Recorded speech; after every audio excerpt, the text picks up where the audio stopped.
Bonsoir tout le monde et merci de nous avoir rejoints. Merci pour votre patience. Nous sommes tous là. Ah bien voilà, je disais justement à Maître Mérodio et à Stella que je ne savais pas dire combien nous étions. Nous sommes 387. Donc nous sommes là pour vous parler de la possible obligation vaccinale pour les soignants.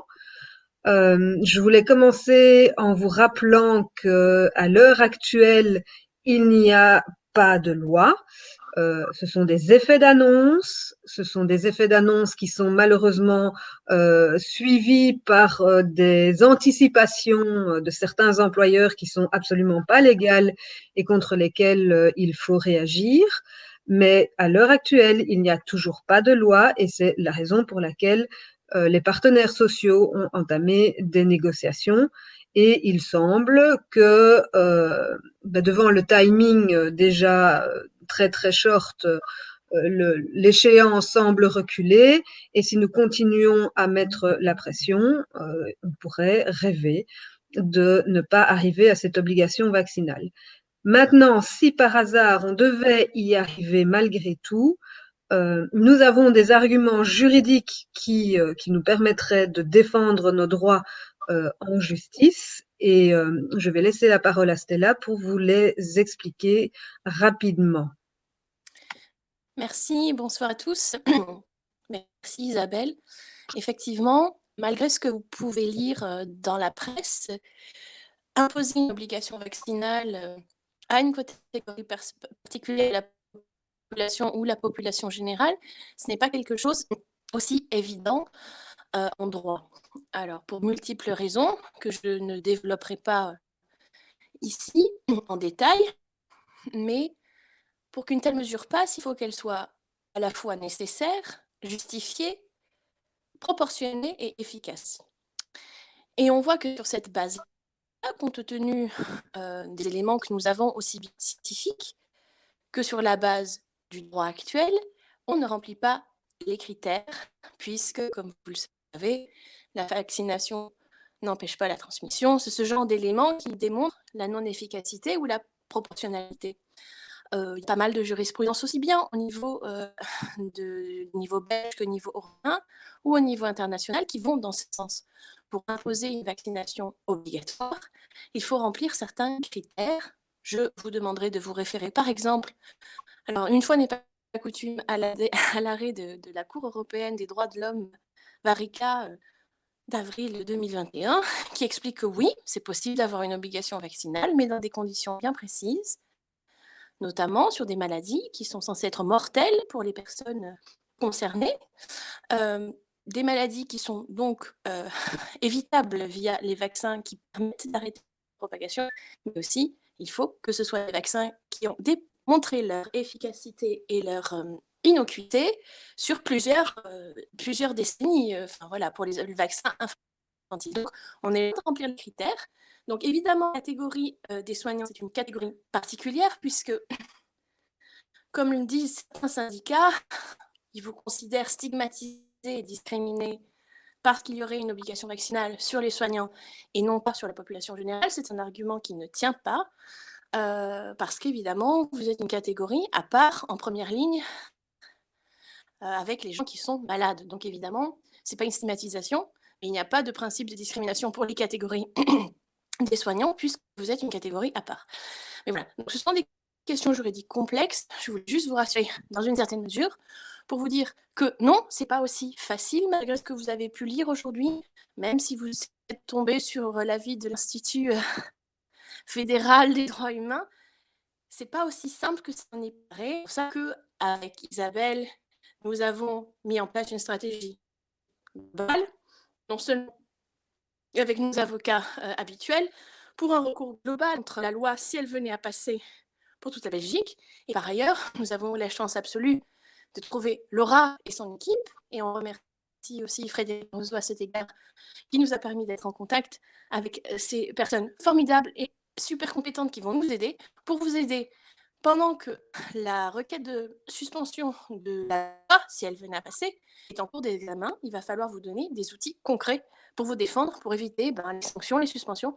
Et donc, c'est là que Laura rentre en jeu avec son équipe et on essaiera de faire la même chose pour l'ensemble des villes, des communes belges, puisque Laura est spécialiste, mais pour Liège, elle va tout vous expliquer. Et Laura, je te laisse la parole. Voilà, bonjour à tous. Donc, effectivement, première chose, je tape sur le clou, mais pas de loi pour le moment, pas d'action. Ça veut dire que tout ce qu'on vous demande pour le moment, justifier votre statut vaccinal, de faire parvenir des informations à votre employeur pour qu'il puisse s'organiser, etc. Absolument rien ne vous oblige à donner suite à ces demandes à ce stade, puisque bon, le principe reste quand même que les données de santé sont des données sensibles, personnelles, et que vous n'êtes absolument pas tenu de les communiquer à votre employeur, fût-ce pour des raisons d'organisation, d'autant plus qu'on ne sait toujours pas, on n'a toujours pas la certitude à ce stade-ci qu'effectivement, on va en avoir besoin pour des raisons d'organisation. Alors, après, si jamais la loi passe, comment est-ce que ça va se passer concrètement? Nous, on essaie déjà de se préparer, mais on ne sait pas ce que sera le texte et donc quelles seront les conditions exactes. On a eu accès à des projets et donc on essaye déjà de préparer des stratégies sur base de ces projets-là. Alors donc apparemment il y aurait une période transitoire donc du 1er janvier au 1er avril durant laquelle on permettrait aux soignants de se faire tester pour pouvoir venir travailler et leur laisser ainsi le délai pour la vaccination. Alors, l'idée, c'est que directement, donc les deux autres avocates, les Audrey, introduisent une action, un recours en annulation devant la Cour constitutionnelle, donc vraiment là pour anéantir la loi et qu'elle n'existe plus, qu'elle disparaisse complètement de l'ordonnancement juridique belge. Seulement, ça prend quelques mois et dans l'attente, il risque d'avoir des situations de travail compliquées. On n'est même pas sûr qu'au 1er avril, on aurait effectivement une décision de la Cour constitutionnelle. Et donc, au 1er avril, fin de la période transitoire, que fait-on? Donc ça, on va anticiper les choses et déjà introduire des actions en référé. Donc, c'est des actions en urgence dès début janvier. Alors, on a réfléchi à la ligne de conduite et en fait, d'abord, il faut distinguer les deux phases. La phase transitoire, je pense que ça va être difficile d'obtenir des décisions en référé qui permettraient de dire qu'on n'a pas besoin de se faire tester. Parce que ça, vu que c'est des actions qui sont sur l'apparence de droit et dans l'urgence, sans qu'un juge puisse se pencher vraiment à 100% sur le dossier, il y a beaucoup de chances qui disent que dans l'attente, pendant quelques mois, ce n'est pas très grave, il n'y a pas de préjudice, pas d'urgence si on continue à devoir se tester tous les 2 jours. La question, ça sera plutôt la prise en charge du coût de ces tests-là. Et donc, si référé, il y avait uniquement pour régler la période transitoire, ça serait pour obliger les employeurs ou les hôpitaux à prendre en charge le coût en tant qu'instrument de travail de ces tests PCR. Là, on voulait déjà commencer aussi à interpeller le législateur à ce sujet-là, puisque rien n'est prévu. Il faut voir aussi, parce qu'il y a à chaque fois plusieurs cas. Il y a le cas des salariés, le cas des statutaires, le cas des indépendants en hôpital et les indépendants chez eux. Alors concrètement, qu'est-ce qui risque de se passer si on ne se fait pas tester pendant cette période-là? Ça veut dire que pour tous ceux qui travaillent en hôpital, on risque de vous refuser l'accès. Pour les autres, c'est là que c'est particulier et à nouveau, on va interpeller le législateur parce qu'on se retrouve dans un flou juridique. Mais en réalité, vous auriez toujours votre agrément et donc, vous pourriez toujours travailler en tant que soignant et on ne pourrait pas considérer que c'est un exercice illégal de la médecine. Donc, concrètement, un indépendant qui travaille dans un cabinet privé et qui ne se fait pas tester, on se retrouve dans un flou puisqu'il conserve son agrément, mais ne peut plus travailler. Sur quelle base? Bon, c'est un petit peu compliqué. Nous, on a fait une analyse poussée et on pense pouvoir affirmer que pendant la période transitoire, un indépendant qui ne se fait pas tester est en réalité en règle avec et le droit disciplinaire et le droit du travail et le droit administratif, également au niveau du droit pénal, pratique illégale de la médecine. Donc, c'est flou, on aimerait bien un éclaircissement quand même du législateur, mais on pense qu'effectivement, il n'y a pas beaucoup de risques. Par contre, le risque majeur, c'est pour tous ceux qui travaillent en hôpital et à qui on refuserait l'accès. Et là, je pense qu'effectivement, il faudrait passer par des tests pour pouvoir rentrer pendant quelques mois. Le vrai objet du référé, là où la question va devenir plus sensible, c'est effectivement pour la période postérieure au 1er avril, où il est prévu un retrait donc des enregistrements visa et donc de la possibilité de pouvoir travailler en tant que soignant et d'être dans les clous au niveau de donc, l'exercice légal de la médecine.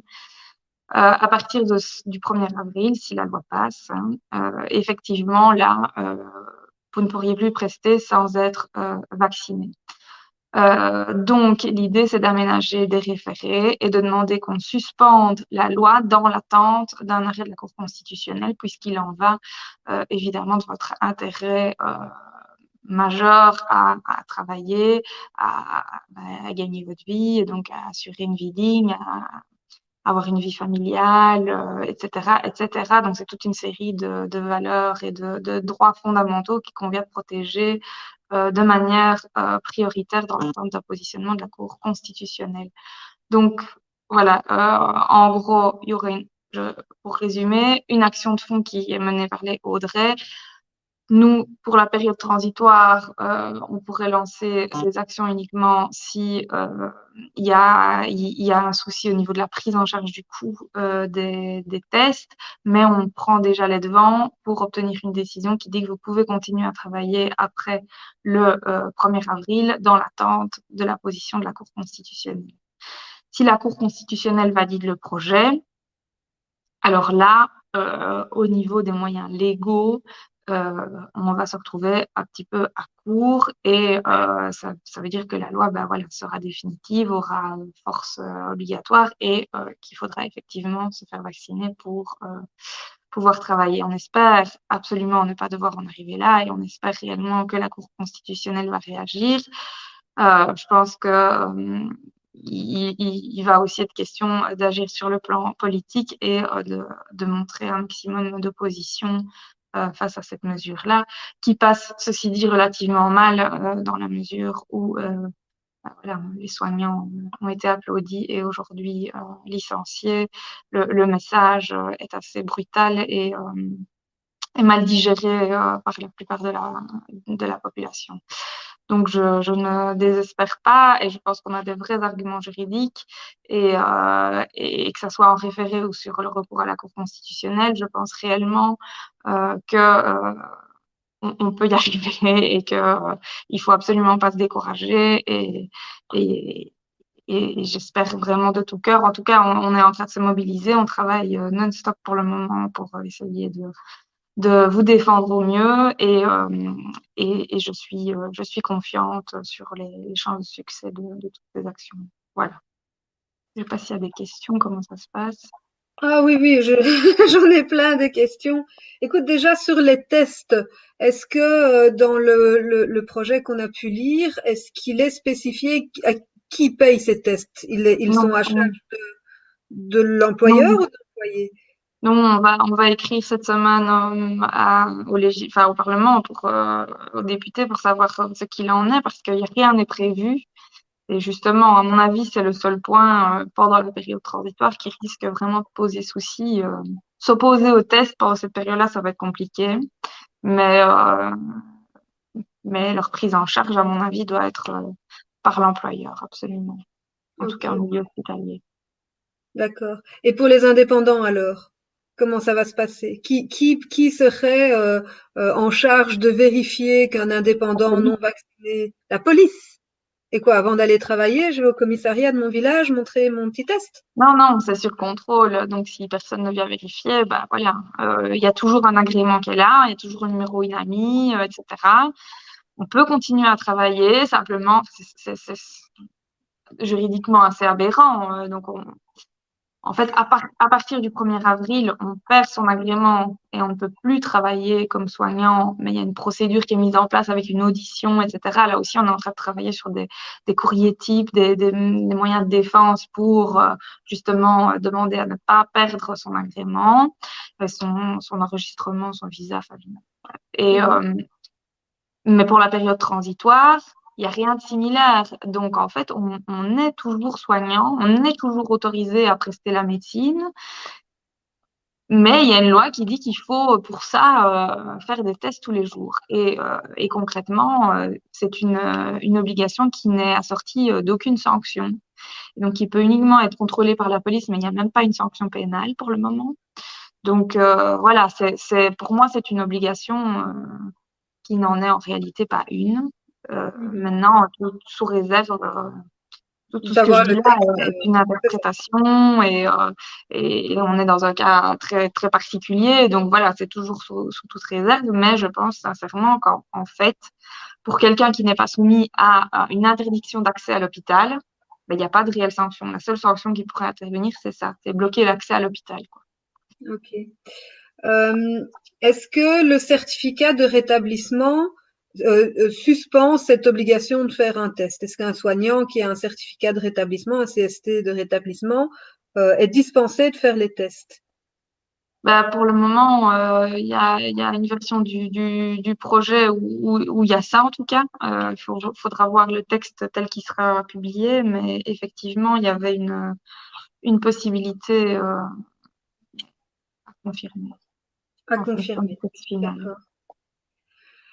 Alors, la question que tout le monde se pose, c'est évidemment, est-ce que tu penses qu'on a des bonnes chances devant la Cour constitutionnelle qu'on puisse plaider le fait que nous enlever de cette façon notre visa ou notre agrément ne repose finalement sur aucune base légale, puisque aucun de nous n'a, enfin, en tout cas à ma connaissance, les seuls critères qui peuvent faire qu'on se retrouve avec une suspension de visa ou un retrait de visa, ce sont des casiers judiciaires et aucun de nous n'a de casier judiciaire. Donc, quels arguments est-ce qu'on pourrait opposer à cette suspension de visa?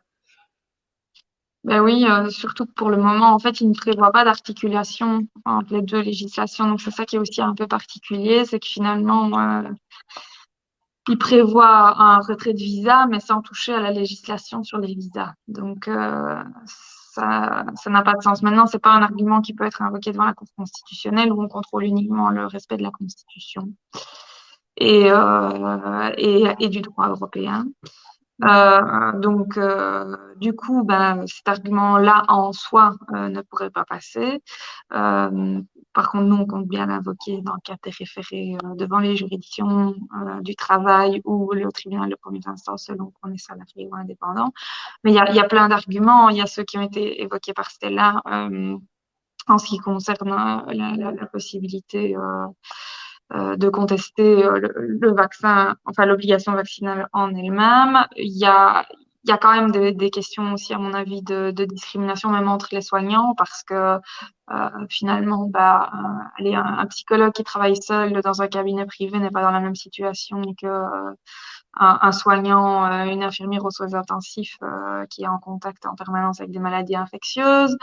Il y a quand même pas mal d'arguments à mettre en exergue. Puis bon, il y a le droit fondamental à pouvoir travailler. Il y a le fait que tout ce qui est bah, numéro inami, etc., c'est quand même. Enfin, ça, nous, on va l'avoquer, mais pas devant la Cour constitutionnelle, mais c'est très réglementé. Donc, et en fait, la difficulté pour se défendre, c'est que leur loi est très mal faite, en tout cas au stade actuel, et donc on ne sait pas comment on va pouvoir l'appliquer. Mhm. Vraiment, je ne sais pas comment cette loi va être applicable, ne serait-ce que par exemple au niveau des... Il prévoit que le contrat de travail va être suspendu euh, pour les travailleurs salariés. Il n'est rien prévu pour les travailleurs statutaires, par exemple. Or, ben, c'est même pas de la compétence de l'État fédéral, et là, c'est une loi fédérale, donc les régions n'ont pas adopté des textes similaires pour le personnel des hôpitaux régionaux. Donc, qu'est-ce qu'on va faire des agents statutaires non vaccinés qui sont censés être en statut d'activité et il n'y a rien de prévu dans les statuts pour les mettre en disponibilité ou autre. Donc, on va se retrouver en fait face à énormément de lacunes juridiques qui vont pas manquer d'interpeller aussi les juges parce qu'à un moment donné, si on laisse cette loi persister, euh, on ne va pas savoir l'exécuter Oui, réellement, c'est pas ça. sous tous les aspects. Ça va créer énormément d'insécurité juridique et ça, je pense que c'est des arguments aussi qui peuvent un peu titiller le monde judiciaire qui est peut-être plus Oui, sensible à tout à fait. ce Bah, genre de écoute, choses. les gens ont déjà rebondi hein, sur le fait que tu disais que pour les indépendants, il y avait que la police qui pourrait contrôler les tests, mais ils peuvent pas contrôler le CST. Non.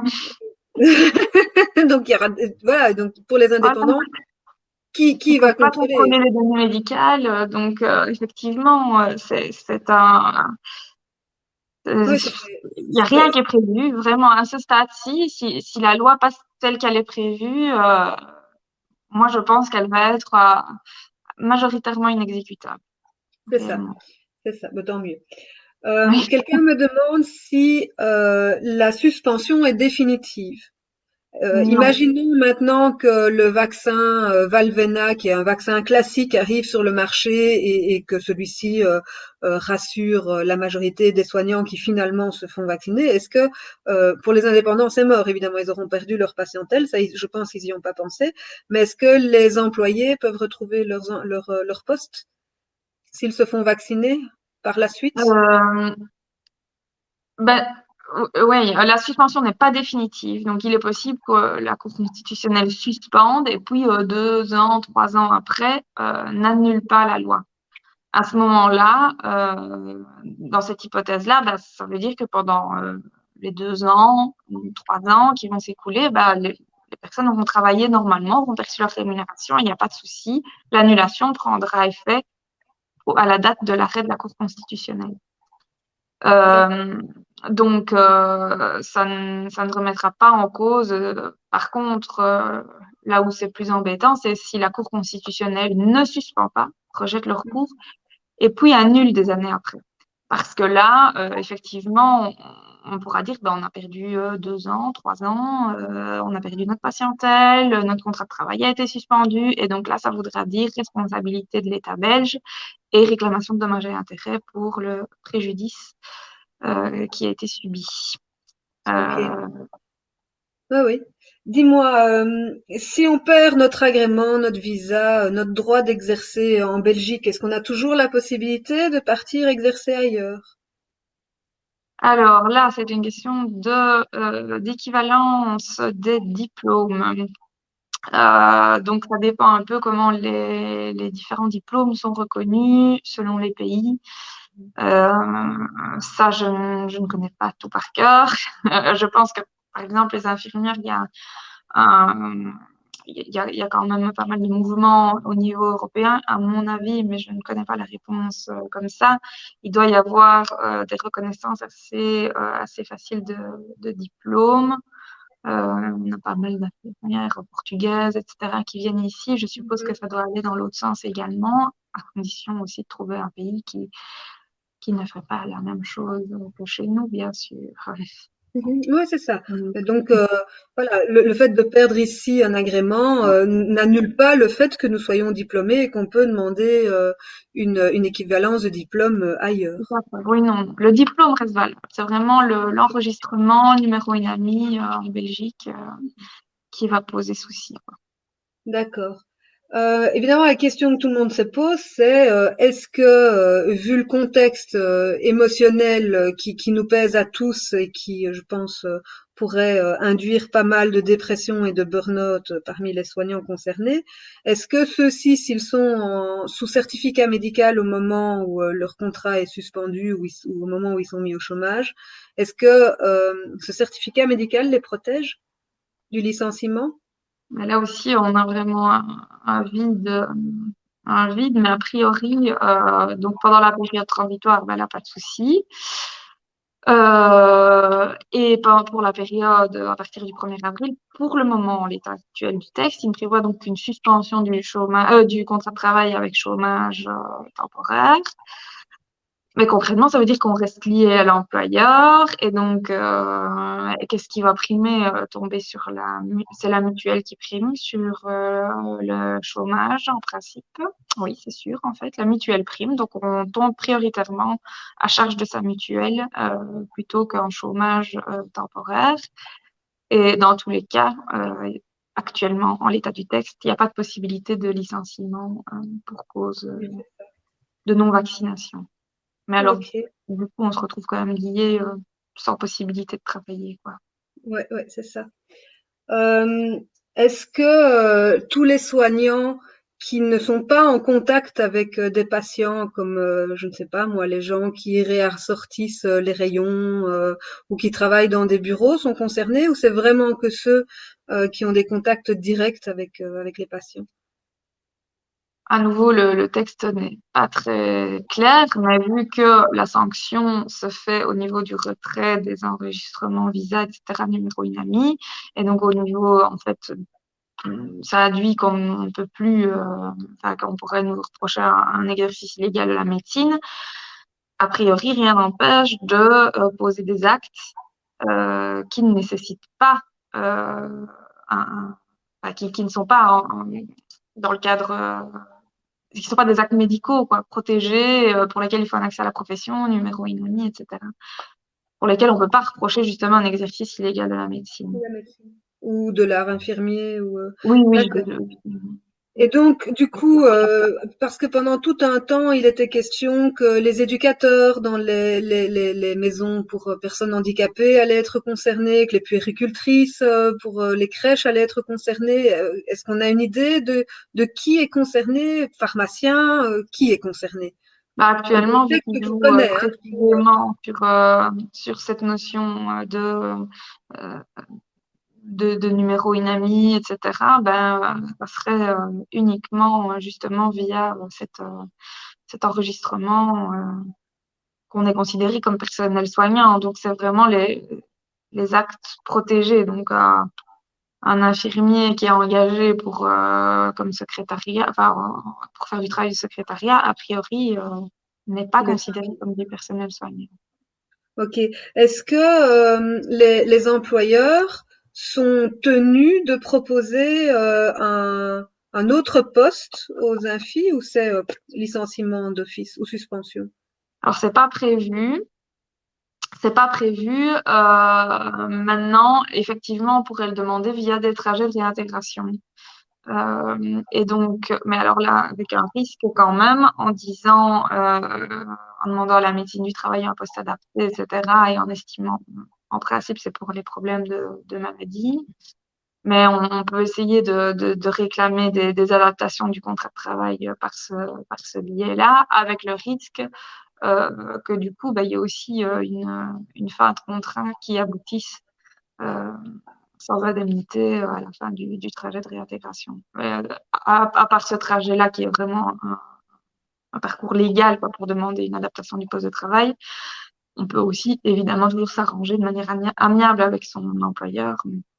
J'imagine mal des gros CHU ou que sais-je qui vont commencer à reclasser tout leur personnel à des postes administratifs sur base volontaire. D'accord. Pour les statutaires, est-ce que on a déjà donc tout ce qui est pompiers, tous ces gens qui ont un statut particulier, est-ce qu'on a déjà dégagé des pistes de réflexion ou c'est encore fort compliqué?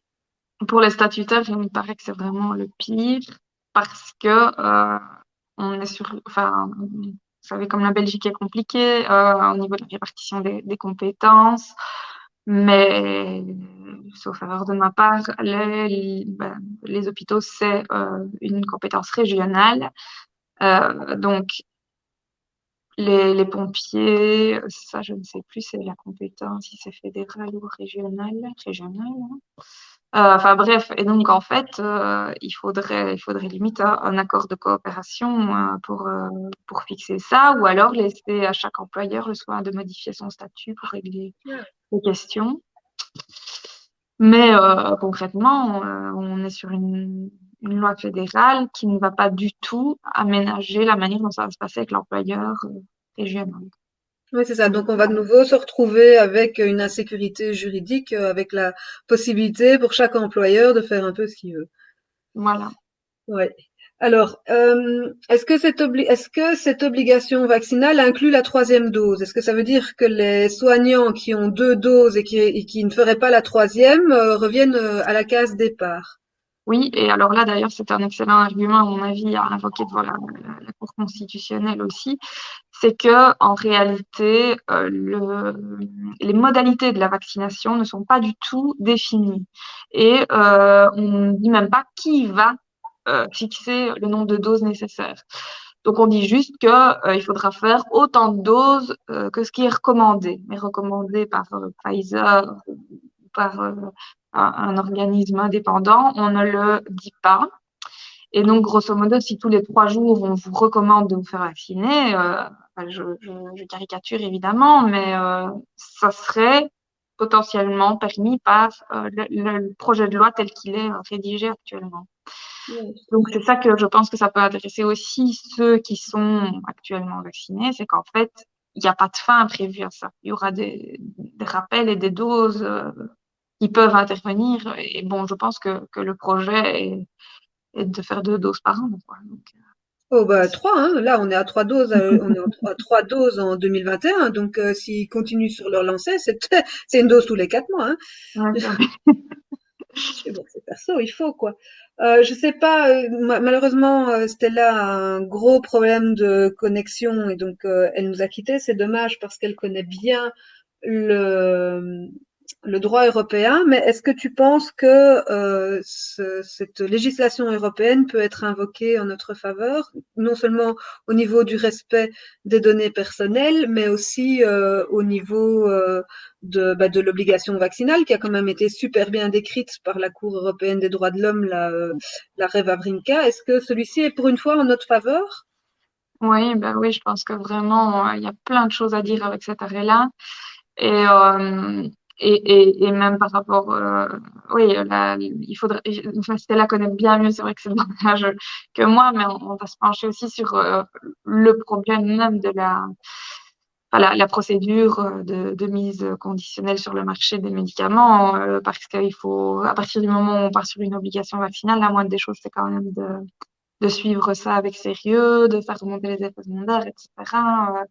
Euh, donc là, oui, à mon avis, il y a pas mal de choses à creuser, mais Stella connaît tellement mieux que moi. Et au niveau de la jurisprudence de la CEDH, je pense que c'est vraiment le meilleur argument qu'on ait Mhm. ici. Cet D'accord. arrêt-là, il est bijou. Imaginons qu'un soignant cède à la pression et décide, une fois que l'obligation vaccinale est entrée en place, que la loi passe tous les stades et est votée par nos parlementaires inconscients qui ne se rendent pas compte qu'ils vont fossoyer les systèmes de soins de santé. Le soignant qui se fait vacciner pour remplir cette obligation vaccinale et sauver son job et qui malheureusement fait un effet secondaire grave, invalidant. Est-ce que c'est considéré comme un accident de travail, une maladie professionnelle? Comment ça se passe Alors, c'est pour les... absolument pas réglé, évidemment, non plus. Bon, alors, il y a l'aspect euh, est-ce que ça serait une maladie ou un accident du travail? Pour moi, je pense que ça peut rentrer dans les conditions de l'un ou l'autre selon le type de si on a un accident ou vraiment une maladie. Oui, je pense que ça pourrait tout à fait être sollicité. D'autant, oui, on est dans une obligation. Et alors, quand bien même, parce que le problème, c'est que au niveau de l'indemnisation, tout ce qui est maladie professionnelle et accident du travail, c'est forfaitisé et on indemnise que la perte de capacité de gain, Mhm. vraiment ce qui est lié au travail. On n'indemnise pas, je sais pas moi, un préjudice esthétique, un préjudice ménager, on n'indemnise pas tout ça. Mhm. Et donc, il y aurait possibilité aussi, à mon sens, de se retourner contre l'État belge pour la faute commise en légiférant comme ça, en imposant l'obligation vaccinale. C'est pas dit qu'on obtiendrait gain de cause à coup sûr, mais je pense que ça vaut le coup en tout cas de. Oui, tout à fait. Ouais, Pascal et je ne sais plus qui dit ça nous fera une belle jambe d'être indemnisé. Oui, d'accord, je suis d'accord, mais en attendant, quelqu'un a posé la question, donc je pose la question. C'est mieux que rien quand Euh, même. Bon. oui, oui, moi je préfère très nettement rester en bonne santé et à la limite penser à une reconversion que prendre le moindre risque, hein, c'est clair.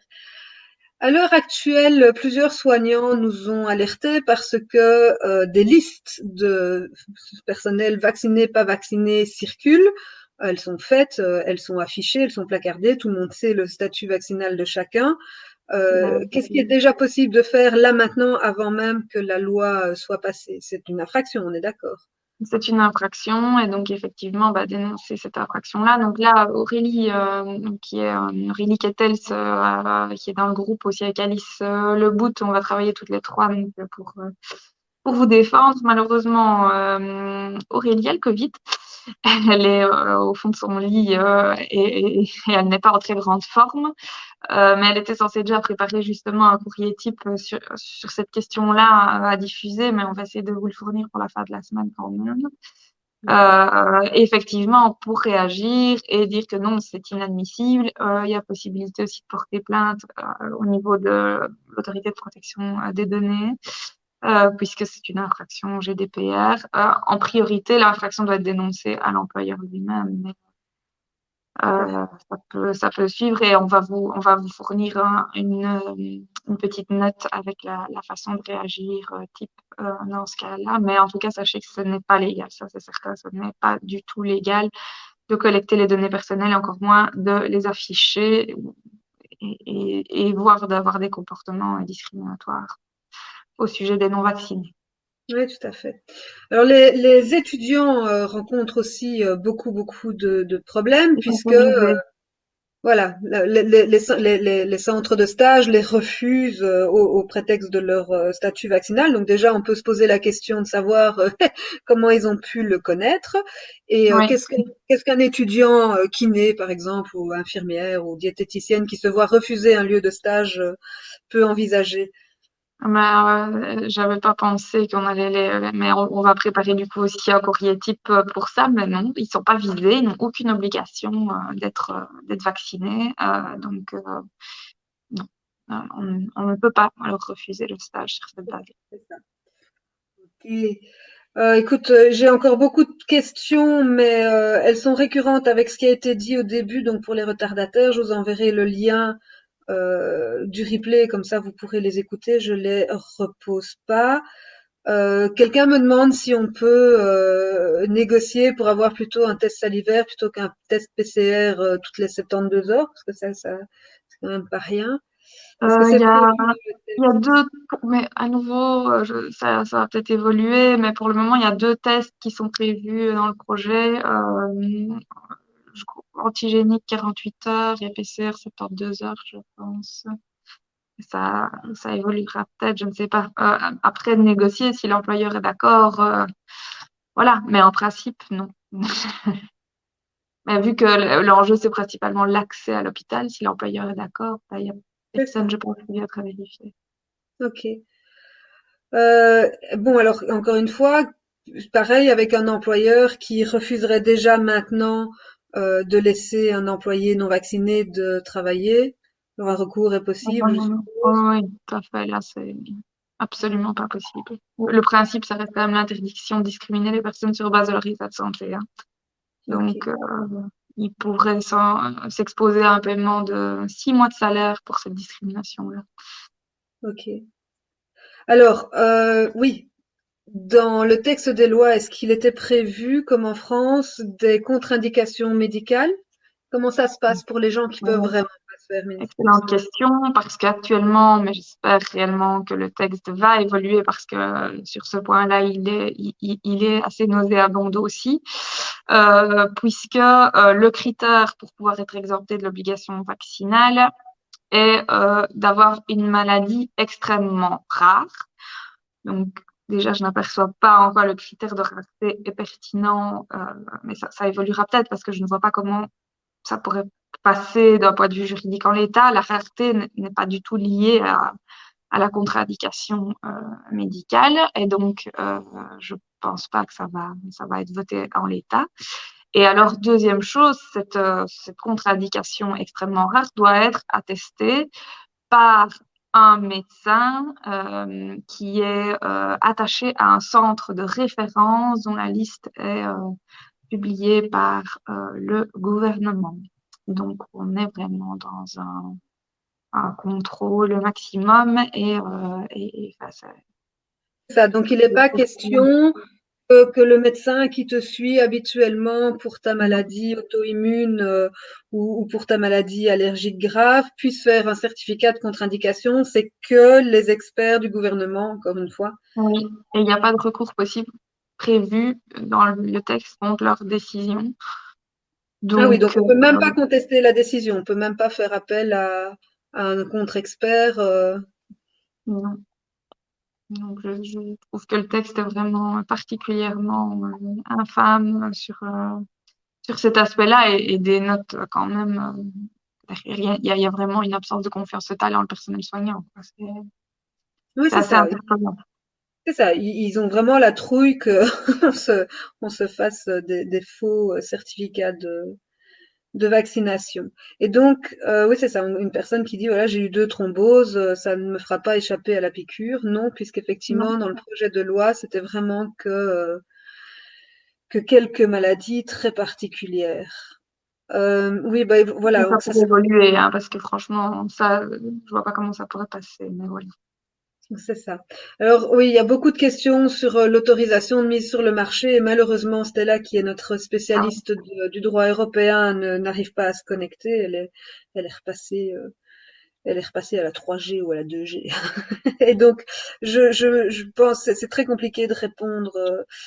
C'est vrai qu'il y a beaucoup de bruit qui court sur le fait que l'autorisation de mise sur le marché arriverait à terme, mais je pense qu'il c'est faut vrai. pas il faut pas Non. baser nos espoirs là-dessus. Non.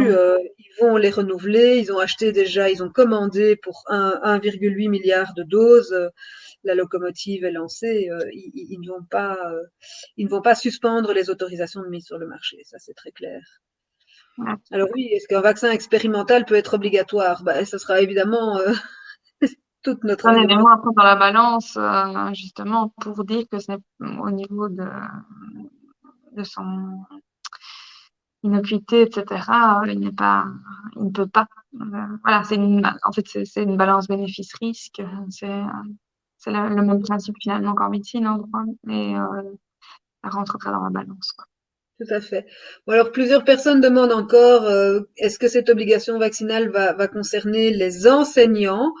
Donc, par exemple, les profs qui accompagnent, attends, les profs qui accompagnent les élèves, kinés, infirmières en milieu hospitalier, qui seront donc à côté du patient aussi. En l'état Donc, les enseignants actuel, qui sont que en classe, est-ce que les gens qui vont en stage avec les étudiants seront concernés? En l'état actuel du texte, je précise vraiment, ça peut évoluer, mais en l'état actuel du texte, c'est pas lié à d'autres fonctions que celles de soignant. De soignants. Oui, Donc là, pour le moment, on peut rassurer les éducateurs, les puéricultrices. Ouais, ouais, puéricultrices, c'est soignant, non? ouais. Il faut, Ouais, ouais, il faut que je vérifie la liste exacte de ceux qui sont considérés comme soignants, mais effectivement, c'est lié à un accès à la profession, quoi. Il y a eu un agrément, un enregistrement, un numéro UNAMI, tout ça, quoi. ouais, c'est ça. Donc encore une Mais fois, là, on pourra on peut faire mettre. sans ça. Donc, Mhm. par exemple, si on veut se reconvertir dans des professions un petit peu parallèles et qui ne sont pas reconnues, bah, ça pourrait passer. Alors que, par exemple, c'est pas moi, en kinésiologie, à la place d'être psychologue, et ben voilà, là, on pourrait prester. Oui, c'est ça. On pourrait envisager de contourner en mettant une description de poste un peu différente. Attention que c'est la réalité des prestations qui compte quand même et qu'on peut du coup être poursuivi pour usage illégal de Oui, l'art c'est infirmier, ça. médical, etc. Il faut être très, très prudent. Même si Euh, on a une autre description. Alors, oui, écoute, ce sont des questions très très précises, hein. Je vous rappelle qu'on n'a pas le texte définitif et donc on ne peut vous donner des réponses que sur base du projet que nous avons réussi à nous procurer et que ce texte est amené à disparaître, hein, on va toucher du bois, euh, ou en tout cas à être modifié suite aux concertations sociales. Euh, Bon, voilà, on ne peut vraiment pas répondre. Il y a beaucoup, beaucoup, beaucoup d'inconnus. Très clairement, Mm. ce qui reste, c'est ce qu'il y a à retenir, c'est que des recours sont possibles. On en envisage, mais un peu comme on a fait en France. Pour ceux qui ne le savent pas, nous avons une antenne Notre Bon Droit en France, et donc on envisage des recours devant la Cour constitutionnelle, mais les délais pour avoir une décision au niveau de la Cour constitutionnelle sont très très longs. Or, si vous perdez votre emploi au 1er janvier, imaginons que ça passe et que ça arrive au 1er janvier, il faut trouver des solutions plus rapidement. Et donc, avec Maître Mérodiot, on va envisager des recours devant les tribunaux du travail. C'est bien ça, hein, Laura? Ouais. Oui, Bref, devant le le tribunal du tribunal, travail je pour les pense. employés. Et alors reste évidemment la question délicate des indépendants, puisqu'on ne peut pas aller devant le tribunal du travail pour les indépendants. Il Non, mais on restera, peut faire référer quand même devant le tribunal de voilà, première instance. Et on peut aussi contester, puisque là, ça sera principalement au niveau du refus, enfin, ou de la suspension de l'enregistrement. Alors, il y a une procédure qui est mise en place avec audition, on peut faire valoir ses moyens de défense, etc. Et ça, on pourra faire un recours aussi et peut-être demander une mesure d'aménagement en référé en parallèle. Donc, enfin, il y a des recours quand même qui sont permis. Je ne dis pas que c'est gagné d'avance, mais il y a des réels arguments euh, sérieux derrière qui peuvent être invoqués valablement et qui ont des chances d'aboutir. Voilà. alors, Laurent, je ne sais pas te dire où tu peux trouver la liste des personnes qui seraient concernées, puisqu'on n'a pas de texte définitif. Donc, voilà, je ne sais pas répondre.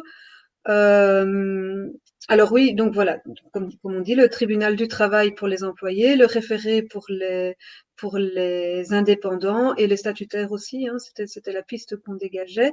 Ouais. Euh, voilà, C'était- je pense qu'il faut garder qu'il faut garder l'espoir parce que ben, les négociations sociales et les mouvements de grogne et le fait que maintenant plusieurs employeurs ont aussi signifié que ben, ils n'allaient pas appliquer cette mesure parce que sinon ils allaient pouvoir fermer tout simplement leur hôpital. Hein. J'ai entendu ce directeur d'Epicura qui disait que c'était 70 équivalents temps plein chez lui. Il ferme son établissement, c'est terminé. Hein. Donc voilà, il y a quand même des signes au niveau politique de rétropédalage. Alors, je ne promets pas qu'ils vont rétropédaler complètement, parce que ce gouvernement n'aime vraiment pas dire qu'il s'est trompé. Mais en tout cas, il faut continuer à mettre la pression. Il vaut mieux qu'on réussisse à faire en sorte que cette loi ne passe pas, plutôt que de devoir aller en justice, parce qu'encore une fois, les procès sont jamais gagnés d'avance, même si on a d'excellents arguments. Alors là, il y a très souvent des questions qui arrivent et qui disent, OK, mais comment est-ce qu'on fait pression? Mais vous prenez votre téléphone, vous prenez votre ordinateur, vous écrivez des courriers aux parlementaires, parce que c'est eux qui vont devoir voter cette loi. Alors les courriers, ça marche plus très bien parce que bon, on les a surpris avec la loi pandémie, mais ils ont compris. Mais par contre, pour l'avoir vécu, le rendez-vous en face-to-face, ça les met très très mal à l'aise. Et donc voilà, quand vous avez du temps libre, demandez à rencontrer le président de parti, écolo, MR, avec tous vos arguments et qui puisse vous regarder droit dans les yeux en vous disant oui, oui, on va vous virer et on va laisser s'écrouler le système de soins de santé. Le MR, oubliez, ça sert à rien, il campe sur ses positions, mais il y a des partis qui commencent à se sentir vraiment pas à l'aise par rapport à cette proposition de loi.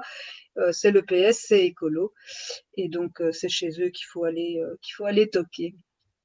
Mhm.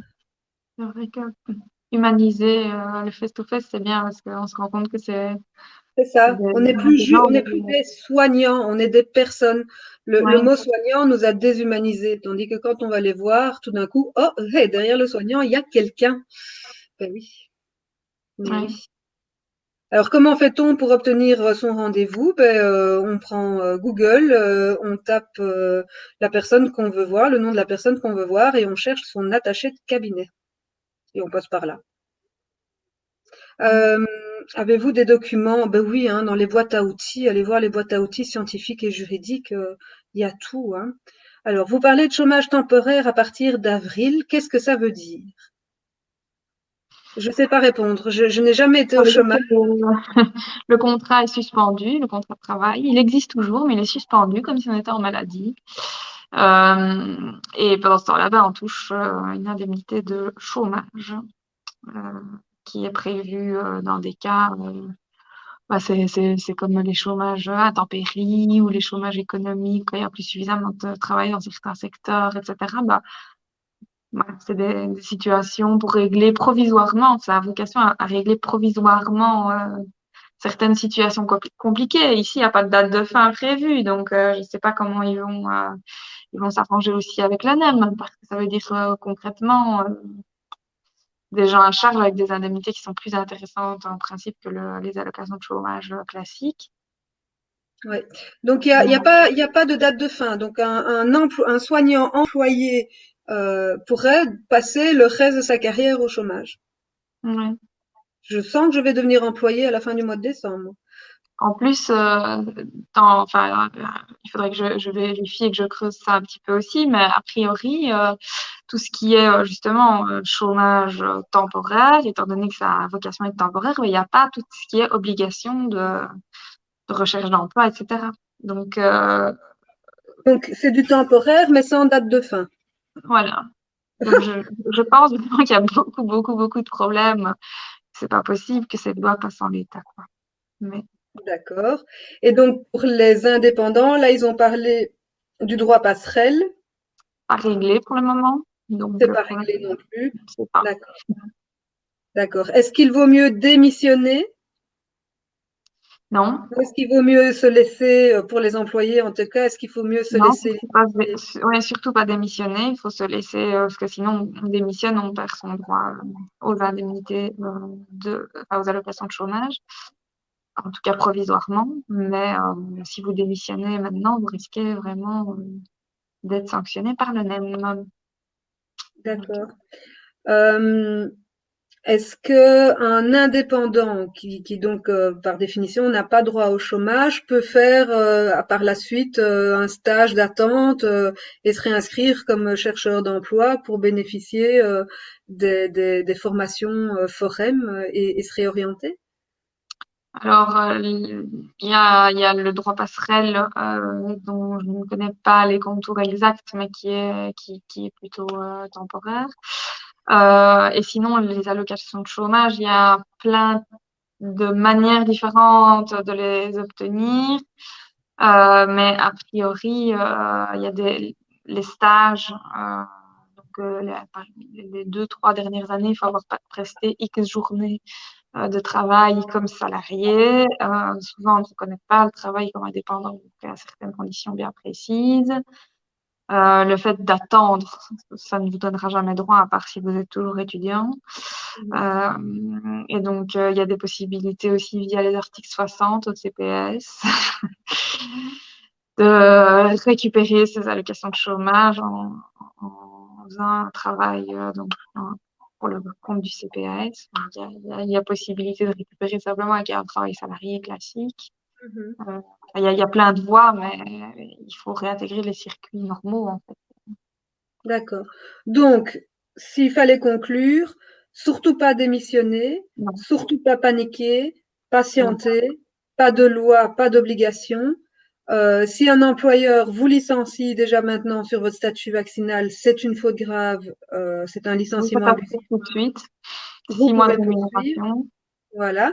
Si votre employeur fait circuler des listes de personnes vaccinées, pas vaccinées, c'est une faute également. Vous avez la possibilité de porter plainte. Si votre école ou votre lieu de stage vous refuse l'entrée au stage parce que vous n'êtes pas vacciné, c'est pareil. Euh, je ne sais plus, excuse-moi, je ne sais plus ce qu'on avait dit sur le certificat médical. Je t'ai posé la question, Euh, je me souviens, mais du coup, on tombe en priorité pour la mutuelle. Donc, on tombe sur la mutuelle et le contrat, pareil, est maintenu, juste suspendu, C'est ça. sans date. Je sais que Y a pas j'ai lu en France que des soignants avaient réussi à obtenir la suspension de leur suspension, justement parce qu'ils étaient sous certificat médical à ce moment-là. Mais concrètement, je Et ne sais pas. ici, d'office, même si on est en chômage temporaire, économique ou que sais-je, si on rentre un certificat médical, la priorité va toujours pour la mutuelle. Donc, c'est une des conditions. On ne peut pas travailler ou être au chômage si on est malade. Donc, Tout à fait, puisque là, on est sur le régime de la mutuelle. voilà. Ok. Est-ce que tu penses, c'est une piste, à peut-être faire passer au syndicat, en tout cas pour les employés, encore une fois, les indépendants, c'est plus compliqué, mais est-ce que ce serait une piste à explorer que dire, OK, puisque vous voulez plus que les soignants non vaccinés travaillent, mais vous devez, comme dans l'entreprise, dans n'importe quelle entreprise, pour un licenciement, offrir un pack qui permet aux gens d'avoir des heures de formation, de façon à permettre aux gens de se reconvertir et de rester sur le marché du travail. Mais oui, c'est là que je pense que ça va bloquer parce que je pense ils ont voulu éviter ça en prévoyant une seule suspension du contrat sans date de fin et pas un licenciement. Là, on n'est pas parti sur un licenciement dans le texte tel qu'il est rédigé pour le moment, ce qui signifie qu'on ne sait pas négocier ce package avec ni au niveau politique ni au niveau de l'employeur.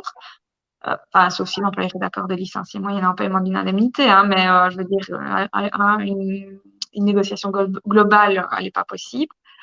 Mais à un moment donné, ça va mettre une grosse pression sur notre système de sécurité sociale en tant que tel, puisqu'on perd des soignants et en plus, on va infliger une charge supplémentaire à l'ONEM et aux mutuelles. Donc, à un moment donné, il va y avoir et aux autres pouvoirs publics aussi, puisque tous ceux qui sont statutaires restent à charge de leur employeur.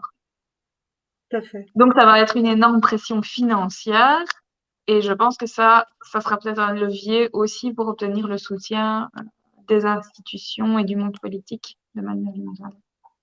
Ok. Merci Laura.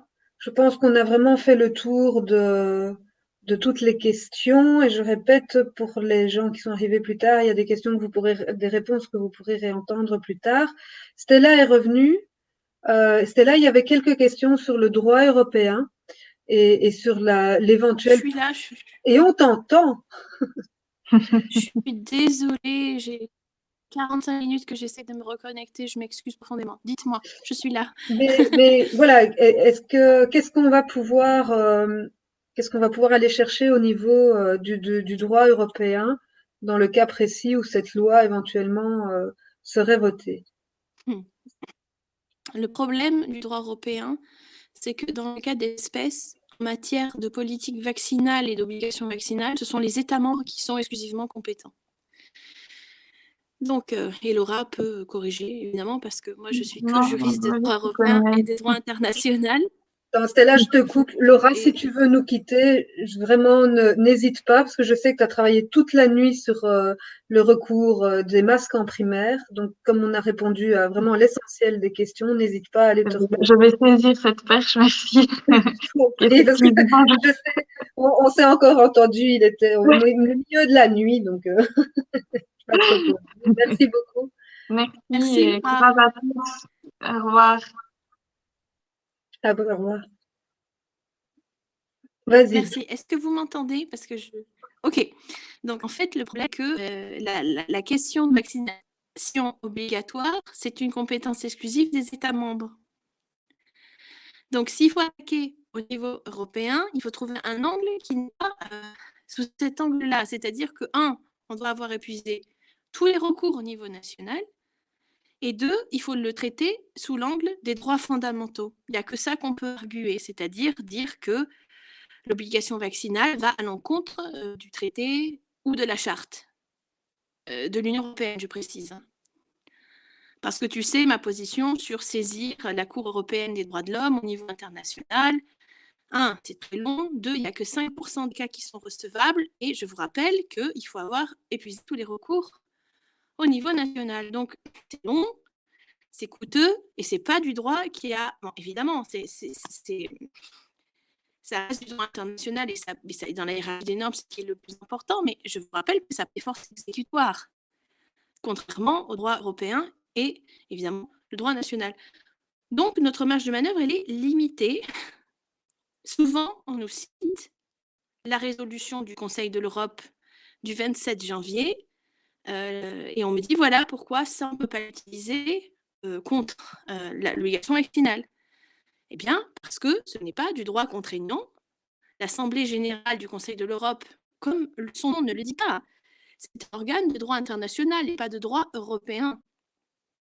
Et c'est fondamental de s'en rappeler. Alors certes, ça dit que l'obligation vaccinale, c'est possible. Pas possible, mais que c'est pas du tout, voilà, c'est pas du tout la voie à suivre, mais ce n'est pas juridiquement opposable. C'est une déclaration, si vous voulez, politique. A contrario, les arrêts de la Cour européenne des droits de l'homme, donc le Conseil d'Europe a une cour spécifique qui défend la Convention européenne des droits de l'homme de 1948. Eh bien là, c'est différent. C'est-à-dire que les arrêts de la Cour doivent être pris en compte dans la jurisprudence internationale de l'Union européenne sur la base des traités et de la charte. Ça veut dire quoi? Vous avez dû entendre parler de l'arrêt Vavreka, comme je disais, d'avril 2021, sur le cas de cette famille en République tchèque qui arguait que la vaccination obligatoire dans une société démocratique, c'était possible. Bien, la Cour européenne des droits de l'homme a dit oui, c'est possible. Une société démocratique, mais à des conditions bien précises que je disais au début, tout à l'heure. Et ces conditions-là, on ne les a pas du tout sur les vaccins Covid, sachant, je vous rappelle aussi, que nous sommes en phase 3. On est toujours en essai clinique. Donc, il y a beaucoup d'éléments qui jouent juridiquement en notre faveur. Là, des éléments scientifiques, on sera obligé de développer tôt ou tard pour montrer que la mesure, elle est ni efficace, ni proportionnée. Voilà, j'essaye de rester concise parce que je parle en général. Est-ce qu'il y avait d'autres questions? D'autres questions, Isa? Écoute, sur le droit européen, oui, est-ce que le droit européen prime bien sur le droit national?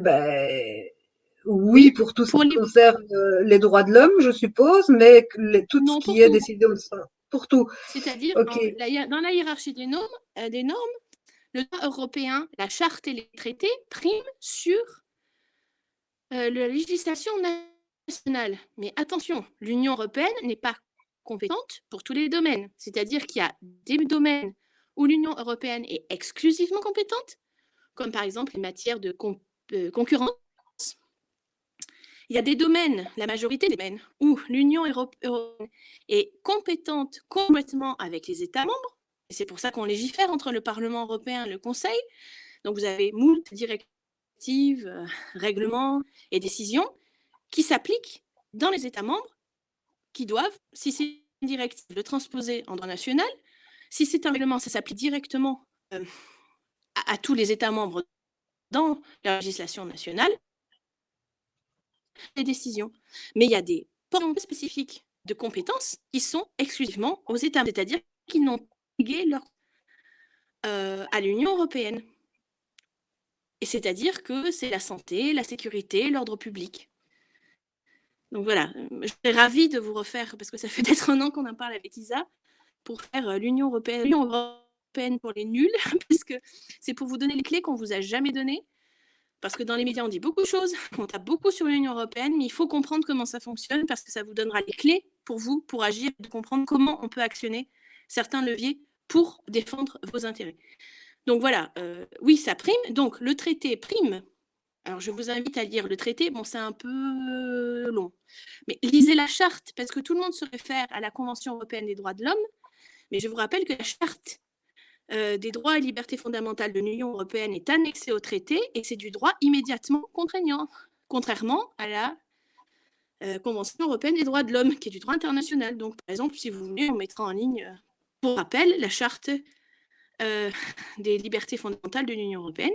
C'est très intéressant. Vous verrez qu'il y a des droits qui sont inaliénables et qui priment sur toute autre législation.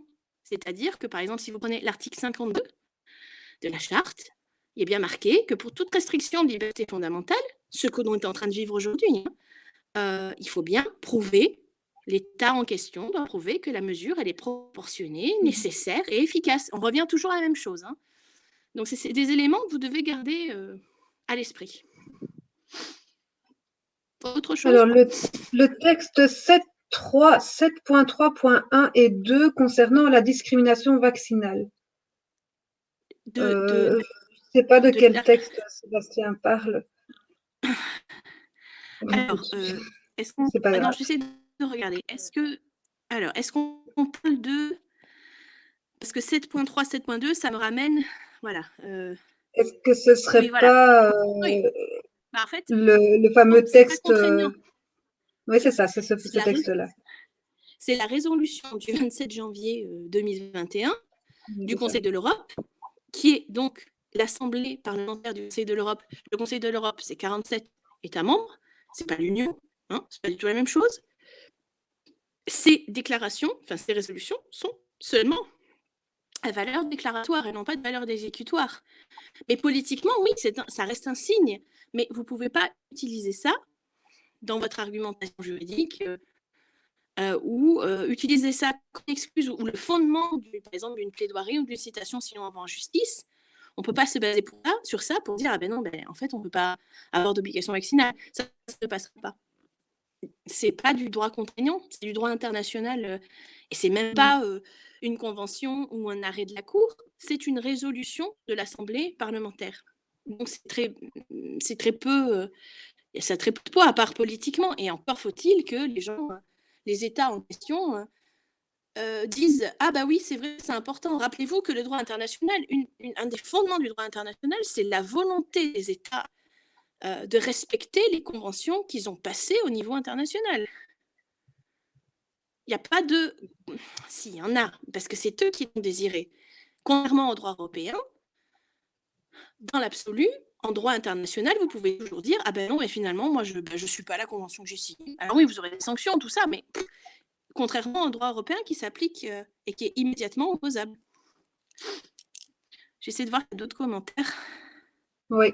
Pendant ce temps-là, j'en profite, il y avait une question sur les audiences du CST. Et donc, aujourd'hui, ce qui se passait, c'était les audiences, c'était pas les jugements. Donc, les avocats ont eu l'occasion de plaider. Au niveau du référé, la Cour avait tellement de retard qu'au final, ils ont décidé de splitter la séance. Donc, ça veut dire que nos avocats ont pu plaider, mais les avocats de la défense plaideront mercredi, je sais plus, enfin bref, la semaine prochaine. Oui. Et à partir de là seulement, le juge a 15 jours pour rendre son jugement. Et à la Cour constitutionnelle, c'est ce qu'on disait tout à l'heure, les délais sont encore plus longs. Donc c'est pas une situation d'urgence, c'est pas une solution d'urgence, pardon. Et donc là, ils ont plaidé, et maintenant la Cour constitutionnelle a 3 mois pour rendre son jugement. Donc on a le temps. Et alors quelqu'un pose la question. Pardon, juste pour compléter, pardon Isabelle, c'était l'idée. C'est pour ça la stratégie globale que nous avons, nous adaptons nos stratégies à chacun, mais s'appliquer à d'autres domaines. On fait des référés d'urgence. Dans le cas de Covid Safety Case, c'était pour prouver immédiatement en urgence l'illégalité. Et la Cour en Wallonie nous a donné raison, on espère, le tribunal, et on espère que ça soit la même chose à Bruxelles, pendant qu'il y a l'examen à la Cour constitutionnelle de la demande de suspension. Donc, en fait, imaginez, on a de la chance, on gagne. On gagne en appel, et on arrive devant la Cour qui va comprendre au fur et à mesure, déjà, on a des points en avance. C'est-à-dire, regardez, on a déjà prouvé, il y a deux tribunaux qui ont déjà prouvé l'illégalité. Nous, on va juste prouver, on va vous prouver, on continue à prouver l'anticonstitutionnalité. Donc, c'est une stratégie globale qu'il faut bien comprendre. Pardon, dis-moi. Oui, et c'est exactement la même stratégie qu'on est en train d'essayer. Enfin, c'est pas la même, puisque forcément, c'est pas le même sujet, mais cette stratégie de prise en tenaille où on essaye de tenir des décisions de justice qui vont nous permettre d'avoir plus de poids devant la Cour constitutionnelle, c'est ce qu'on va essayer de faire si cette obligation vaccinale passe. J'ai vraiment envie que vous mettiez dans votre tête ce si, parce que à l'heure actuelle, quelque chose qui était quasi fait il y a 2 semaines de ça devient nettement moins certain oui, Van den Broek a dit peut-être, ouais, rien à foutre, ça passera. Mais Van den Broek, on en a encore discuté avec nos avocats ce midi, il est sur un siège éjectable.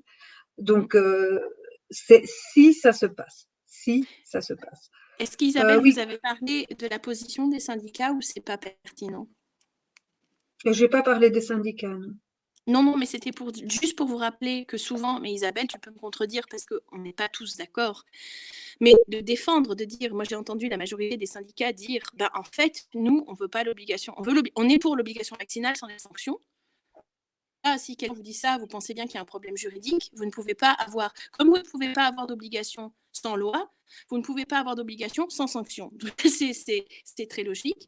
Et par ailleurs, dire justement, je le disais au début, on ne peut pas discriminer et stigmatiser les soignants. Pourquoi on les vise, eux, par l'obligation vaccinale? Alors, je vous rappelle que malheureusement, c'est normal qu'on vous discrimine. Ce n'est pas de la discrimination parce qu'on ne doit parler de discrimination en droit que si on traite de catégories égales, ce qui n'est pas du tout le cas. Moi, je ne suis pas soignante, je ne suis pas comme vous en première ligne de mire avec les patients. Et donc, l'argument qui a été défendu, je vous rappelle, c'est que finalement, on ne veut pas de sanctions. Et l'argument le plus juste, c'est de dire on veut l'obligation vaccinale de tous. Ce qui est, de mon point de vue juridiquement, indéfendable. Voilà, comme je l'ai dit au début. Donc, la seule voie possible qui me semblait logique pour ces syndicats qui disent, qui vous défendent, c'était la liberté vaccinale. Mais je comprends que ce n'est pas du tout la position. Donc voilà, c'était pour juste rappeler que dire ben, finalement c'est beaucoup plus simple et plus juste d'avoir l'obligation vaccinale pour tous, juridiquement, de mon point de vue, c'est indéfendable. Mais voilà. C'est totalement indéfendable. On a eu une réunion avec eux il y a, tu as eu une, moi j'étais pas là, mais 2-3 semaines, c'est oui. il y a 2, 3 semaines de ça, c'était la position qu'ils soutenaient et nos avocats ont bien essayé de leur faire comprendre que c'était intenable comme position et ça, voilà, ça ne rentrait pas. Donc voilà, on s'est quittés bons amis, Oui. si on peut dire. Mais voilà, on ne peut pas essayer de, entre guillemets, désolé pour l'image, mais on peut pas sauver les fesses des soignants Oui. en obligeant la population entière à se faire vacciner. Je vous rappelle quand même que maintenant l'autorisation de mise sur le marché a été élargie aux 5-11 ans. Donc ça veut dire qu'une obligation vaccinale élargie à la population entière, c'est à partir de 5 ans. C'est inimaginable. C'est C'est inimaginable. démentiel.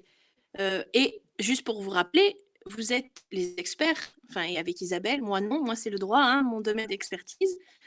Le postulat de base, c'est de dire que éthiquement et déontologiquement, les soignants n'ont pas d'autre choix que d'approuver l'obligation vaccinale parce que c'est le seul moyen de protéger les patients. C'est ça qu'on nous a dit en premier lieu. C'est-à-dire que le vaccin, c'est la seule façon qu'on a, nous, en tant que soignants, de protéger les patients. Mais c'est faire fi de toutes les données scientifiques que nous avons depuis quelques temps qui prouvent justement que le vaccin ne protège pas les tiers. Ça vous protège, vous, à la rigueur, mais le vaccin en tant qu'acte déontologique, éthique et compassionnel, excusez-moi, sur les vaccins Covid, ça ne tient pas la route. Donc c'est très important de s'en rappeler. Est-ce qu'il y a d'autres questions sur d'autres sujets, Isabelle? Oui, écoute, bon, il y a la déclaration de notre amie Madame van der Linden qui, ouf, qui a fait mal, hein. Est-ce que pour toi c'est une façon d'enterrer le code de Nuremberg? Est-ce que ce code de Nuremberg pourrait nous être utile face à la Cour constitutionnelle? Parce que Alors, ça, j'aimerais bien oui. que tu tordes le cou à ces canards-là parce que j'en ai marre de répéter 100 fois la même chose. Alors, il y a quelque chose qui voilà, moi j'ai vu, mais pardonnez-moi d'être un peu comme saint Thomas, je n'ai pas trouvé la source de madame van der Leyen qui le dit. Je l'ai trouvé en reporting, mais je n'ai pas vu elle en interview le dire. Parce que je vous dis ça entre nous, hein, peut-être on est 1000, je ne sais pas si c'est entre nous, mais voilà, c'est que ça me paraît démentiel que la présidente de la Commission européenne, qui, je vous le rappelle, est de nationalité allemande, historiquement, politiquement, ce serait un suicide si elle a vraiment dit ça. Parce qu'on ne remet pas en question les fondements de notre histoire récente. Le code de Nuremberg, c'est la pierre angulaire d'après-guerre quand on a fait les comptes, il fallait faire les comptes avec l'horreur qui s'est passée et de remettre ça en question, ça me paraît de mon point de vue, ça me paraît impossible. Donc je dis pas qu'elle l'a pas dit, s'il vous plaît, si quelqu'un à l'interview, elle le dit, parce que là, c'est gravissime. On devrait même saisir le Parlement européen pour que les membres poussent à demander des explications, voire plus, parce que pour une ressortissante allemande, c'est au-delà du réel. Je ne sais pas si vous vous rendez compte. Par contre, tout ce qui est lié au droit international, donc les recours devant la Cour pénale internationale, ainsi de suite, je vous rappelle que en général, ces recours prennent beaucoup de temps, plusieurs années, que dans le cadre de notre action où on veut agir pour essayer de trouver des solutions, pas rapides, mais on a des urgences là, parce que vous avez vu, nous on dort 4 heures par nuit encore avec Isabelle, parce que tous les jours il nous en sort une. Là on a dû préparer avec Laura le recours en urgence contre les masques. Hein, c'était pas prévu, on l'a pas vu venir, hein, je vais pas vous mentir.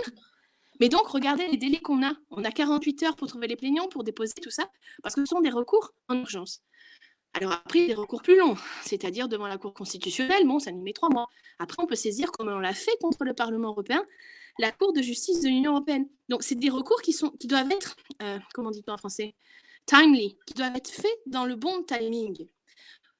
Pour tout ce qui arrive là, par exemple, si on veut attaquer sur la suspension de la campagne de vaccination des 5-11 ans, si on faisait un recours à la Cour pénale internationale, ben, ça ne sert à rien. Si on a le résultat dans 10 ans, à quoi ça sert? Alors, ce n'est pas que je veux dire qu'il ne faut pas en faire, mais les recours en matière de droits internationaux, de l'international, me paraissent pas du tout pertinents. Et par ailleurs, il faut qu'ils soient recevables. Et dans la majorité des cas, ce n'est pas le cas. Parce qu'avant d'avoir une plainte qui est reçue à la Cour pénale internationale pour crime contre l'humanité, bon courage, on n'y est pas du tout. Ce genre de procès, de mon point de vue, hein, ça n'engage que moi, mais ce genre de procès, de recours, à mon avis, ça se passe post-crise. Nuremberg, vous ne l'avez pas eu pendant la Deuxième Guerre mondiale, c'est arrivé après. C'est-à-dire qu'on a fait les comptes, on a vu, on le voit jour après jour, mais on a vu que là, ça a pété tous les côtés, c'était n'importe quoi, c'est dramatique, des millions de gens sont morts, on ne pouvait plus se voiler la face. Et tous ces gens qui étaient responsables, on les a mis en procès. Et donc, on a issu le code de Nuremberg. Mais de dire aujourd'hui, et je vois beaucoup de choses qui circulent, notamment sur un Fulmich. D'ailleurs, on a réunion, enfin moi j'ai réunion avec le groupe Demain, où il y a Rainer justement. Ça fait un mois que je n'ai pas suivi, donc je ne sais pas où ils en sont. Mais je vous rappelle qu'il y a cette fake news en juillet qui disait qu'il lançait le Nuremberg 2.0. Mais non, mais ça c'était pipeau, c'était pour le discréditer. Il faut des recours pertinents qui sont efficaces et qui nous aident dans l'urgence dans laquelle nous sommes. Donc, malheureusement, je sais que beaucoup de gens se raccrochent à ça. On essaie de se dire oui, parce que c'est tellement horrible ce qu'on vit, qu'on se dit, voilà, mais c'est horrible, c'est obligé, on est en train de tuer des gens. Je ne sais pas comment vous appréhendez les choses, mais il y a des effets secondaires. Plein de gens qui auraient dû avoir des effets secondaires ou tomber malade, de péricardite, et surtout chez les jeunes, on se retrouve avec des enfants qui sont peut-être handicapés pour toute leur vie. Mais c'était horrible tout ça. Ok, fine, mais vous n'aurez pas ce sauveur-là au niveau du droit international qui, je vous rappelle, n'est pas un droit immédiatement exécutoire. C'est ça le problème. C'est pour ça qu'il vaut mieux gagner au niveau européen à la Cour de justice de l'Union européenne. Par exemple, si on nous donne raison sur le pass, dans quelques mois, au Parlement européen, ça a une force exécutoire. Le Parlement ne peut pas se défiler. Au niveau du droit international, je vous rappelle, c'est beaucoup plus complexe. La nature et l'essence même du droit international reposent sur la volonté des États membres de respecter leur engagement au niveau du droit international. Et certes, il y a des sanctions, il y a l'ONU, des sanctions économiques, ce genre de choses, mais ce n'est pas de mon point de vue, sachant que je suis juriste dans les deux droits, je pense que le droit européen et le droit national sont beaucoup plus opportuns. Et je vais faire une remarque supplémentaire, je sais que je parle beaucoup, ça c'est quand je n'ai pas dormi, je m'en excuse, c'est que... C'est avec Isabelle, on ne dort pas en fait, on fait un concours pour essayer de faire le plus de travail possible, parce que c'est plus de tous les côtés. Par exemple, après, là, on a fini la réunion, faire des courriers types et ce genre de choses. Il est vrai que Madame van der Leyen, pour le coup, a dit qu'il fallait battre l'obligation vaccinale au niveau européen. Alors, je vous rappelle qu'elle est sortie complètement de son cadre et de ses fonctions. En tant que présidente de la Commission européenne, c'est une honte. Déjà, elle n'est pas là pour défendre les intérêts de son pays, parce que Madame von der Leyen, elle est allemande, donc elle n'est pas là pour défendre la position de l'Allemagne ni de son nouveau chancelier, hein, qui est apparemment pro-vaccination obligatoire. Et deuxièmement, l'Union européenne n'est pas compétente. Donc, en aucun cas, la présidente de la Commission peut se permettre de faire des sorties pareilles en disant oui, ben voilà. Non, c'est les États membres qui vont décider. Alors, si on était un peu cynique, on pourrait dire ben oui, c'est normal qu'elle vienne avec ce genre de messages pour programmer la population, comme on peut voir dans les médias. Hein. Les fameux sondages, on a eu hein, les dernières semaines. Hein. Est-ce qu'il ne faut plus soigner les non-vaccinés? Est-ce qu'on doit avoir l'obligation vaccinale pour tout le monde? Vous avez vu, hein, ils préparent le terrain en vaccin. Mais moi, évidemment, si j'étais dans des Leyen et que je m'étais engagée à acheter 1,8 milliard de doses, comme certains l'ont dit dans les commentaires, pour l'Union européenne sur l'année 2022, à 40 milliards d'euros, hein, c'est pas rien, ça fait à peu près 4 doses par habitant. Si derrière, en plus, parce que ça, on ne vous le dit pas, hein, la Commission s'est aussi engagée à acheter des vaccins mARN messagers pour la grippe. Donc, c'est pour ça qu'à un moment, la grippe, je vous rappelle, c'était très comique. Ça n'existait plus l'année dernière, ça a été éradiqué. Et là, curieusement, c'est revenu. Parce que peut-être, il faut mettre les éléments bout à bout. Est-ce que c'est lié au fait qu'on se soit engagé, à nouveau, à acheter des milliards de doses de vaccins mARN messagers pour la grippe, qui, je ne sais pas s'ils existent encore. Et aujourd'hui, vous pourriez lire, si vous voulez, je vous mets le lien. C'est une collègue qui fait ça. Apparemment, on s'est aussi engagé à acheter d'ici mars des milliards de doses de vaccins mARN spécifiques pour le variant Omicron. Donc, on a trouvé une manne, et donc la manne, il faut l'exploiter. Donc, je pense qu'aussi, il y a une logique derrière, mais elle est sortie tout à fait de ses fonctions, et c'est une honte. Je ne sais pas ce que font les députés. Comme vous le savez, nous travaillons avec de nombreux députés européens. On n'est pas tout le temps, tous les jours en contact, parce qu'ils ont beaucoup de travail, et nous aussi. Mais il serait intéressant de voir comment ils ont réagi. J'imagine que certains ont déjà, soit en conférence de presse, soit en question orale ou écrite à la Commission européenne, essayer de remettre les points sur les i et les barreter. Voilà. Est-ce qu'il y a d'autres questions? Écoute, non, je pense qu'on peut clôturer. Peut-être qu'on peut clôturer sur l'expérience de notre Bon Droit France avec cette problématique des soignants vaccinés, non vaccinés, pardon. Et on peut clôturer là-dessus, comme ça, Bien sûr. voilà. Alors, on a essayé, dans une certaine mesure, de gérer le cas des soignants à notre Bon Droit France, qu'on a créé avec Isabelle, je pense, avant l'été. Alors, c'est en balbutiement, parce que c'est pas évident.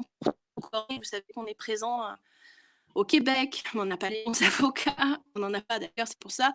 En France, l'avocat n'est pas toujours disponible. Et on essaye de développer les branches au Luxembourg et aussi en Italie, parce que les gens ont besoin de nous et nous demandent, suite à notre victoire, justement, contre le CST, de les aider. Et nous, on fera tout pour aider tout le monde, ça c'est certain. Pour revenir à la question d'Isabelle, on nous a demandé si on pouvait aider par rapport aux soignants. Ce qu'on a fait, alors, il faut bien penser que, dans une certaine mesure, il y a eu le même effet d'annonce au début de l'été par le gouvernement français. Donc, il y a des gens qui se sont précipités pour aller se faire vacciner. Mais entre-temps, on a essayé de trouver des parades. Alors, effectivement, le droit français n'est pas forcément le même que le droit belge en matière du droit du travail. Donc, il y a des spécificités. Mais ce que nous avions fait avec Isabelle, du moins on avait essayé, c'est de mettre en place un vadémécum pour les soignants français. C'est-à-dire, vous recevez, une fois que la loi est passée, je précise, c'est fondamental, hein, une fois que la loi a été passée, mis à part les recours qu'on pouvait faire au Conseil d'État ou à la Cour constitutionnelle ou devant le tribunal administratif ou le tribunal de première instance, l'idée, c'était de dire, voilà, on donnait les indications aux soignants, vous venez de recevoir par votre hiérarchie qui vous demande de donner la preuve de votre vaccin. Tu es encore avec nous, Stella? Stella? Et d'ailleurs, les procédures, certaines n'ont pas encore abouti, ça prend plusieurs mois. Mais comme vous le voyez, l'idée, c'était de jouer la montre pour éviter la suspension ou pour éviter les sanctions. Entre-temps, nous avons, alors ça c'était pour les soignants du département 06 avec Maître Campestrini, que je salue. nous avons saisi le Conseil d'État pour montrer. Alors attention, je précise, le Conseil d'État en France et le Conseil d'État en Belgique, rien à voir. On n'ira jamais au Conseil d'État en Belgique. Non, donc le Conseil d'État en Belgique, si on vous propose un truc pareil, vous fuyez, c'est de l'argent et du temps dépensé pour rien. Les recours au Conseil d'État en Belgique, vous oubliez. En fait, Isabelle, je trouve ça hallucinant quand même qu'on doit dire aux gens, parce que l'avocat devrait savoir lui-même que si vous êtes avocat de droit belge, vous savez bien que le Conseil d'État belge, c'est pas forcément la même chose que le Conseil d'État français. Mais admettons. Donc le Conseil d'État, c'est pour montrer l'illégalité d'une loi au regard, je simplifie, au regard du corpus juridique existant. Donc ça, c'est en cours, mais on avait, je ne sais plus combien, 500 plaignants pour le département juste de 06. Mais qu'a saisi le Conseil d'État, c'est toute la France qui est concernée, mais ils ont fait ça au niveau du département, il y a pas mal de façons de faire. Mais vous verrez aussi dans la presse, vous avez des journaux souvent qui rapportent qu'il y a 20 personnes dans tel hôpital en France qui ont saisi les tribunaux administratifs et qui gagnent parce qu'on les a sanctionnés ou suspendus, et le tribunal administratif en première instance a jugé que ce n'était pas légal. Donc, au-delà des déclarations de dire qu'on n'a pas d'autre choix que l'obligation vaccinale, il n'y a pas de problème juridiquement, blablabla. Il y a la réalité du droit, parce que même si vous avez cette loi qui est appliquée, elle se heurte au corpus juridique existant du droit européen, dans une certaine mesure, de la Constitution belge et du droit belge existant, notamment le droit du travail. C'est peut-être aussi pour ça qu'il y a des délais. Ils ne peuvent pas inventer, réinventer. Je veux dire, une loi qui est adoptée, la dernière loi X qui est adoptée, ne peut pas amender et abroger tous les textes juridiques existants et en vigueur en Belgique dans les autres domaines. Donc, il va y avoir un conflit de normes. Et c'est là où nous, on va rentrer en jeu. Et c'est ce qu'on a fait en France. Et c'est ce qui a été fait dans de nombreux départements où vous avez vu 13, je ne sais plus, on va les remettre en ligne, Isa, si on les retrouve, parce qu'il y en a pas mal, 13 soignants dans, je ne sais pas, dans le Finistère, gain de cause devant un cours parce qu'ils ont été injustement suspendus. Alors après, il y a des parades. On n'est pas là pour les conseiller. Mais j'ai vu qu'il y avait beaucoup de réponses des questions auxquelles on ne peut pas donner de réponse. Parce qu'on n'a pas le texte final. Sans texte final, Isabelle a déjà dû vous le dire avec Laura, on ne peut rien répondre. Donc, vous avez des questions très spécifiques et on est très triste de ne pas pouvoir répondre. Mais imaginez, avec Vademecum, si on arrive à vous le mettre en place, vous aurez un step by step. Mais également, ça peut arriver, vous pouvez tomber malade, vous êtes sous certificat. Enfin, l'idée, c'est de trouver un moyen pour gagner du temps pendant que l'examen de requête de suspension à la Cour constitutionnelle fonctionne ou pas. Évidemment, on a dit, si on perd, on n'aura pas d'autre choix. Moi, je vous dirais que dans l'absolu, même si on perd, il faudra trouver d'autres moyens. Je ne parle pas forcément juridique, mais si... c'est délicat de dire, on n'aura pas d'autre choix que de se faire vacciner. On trouvera d'autres façons. Je ne sais pas.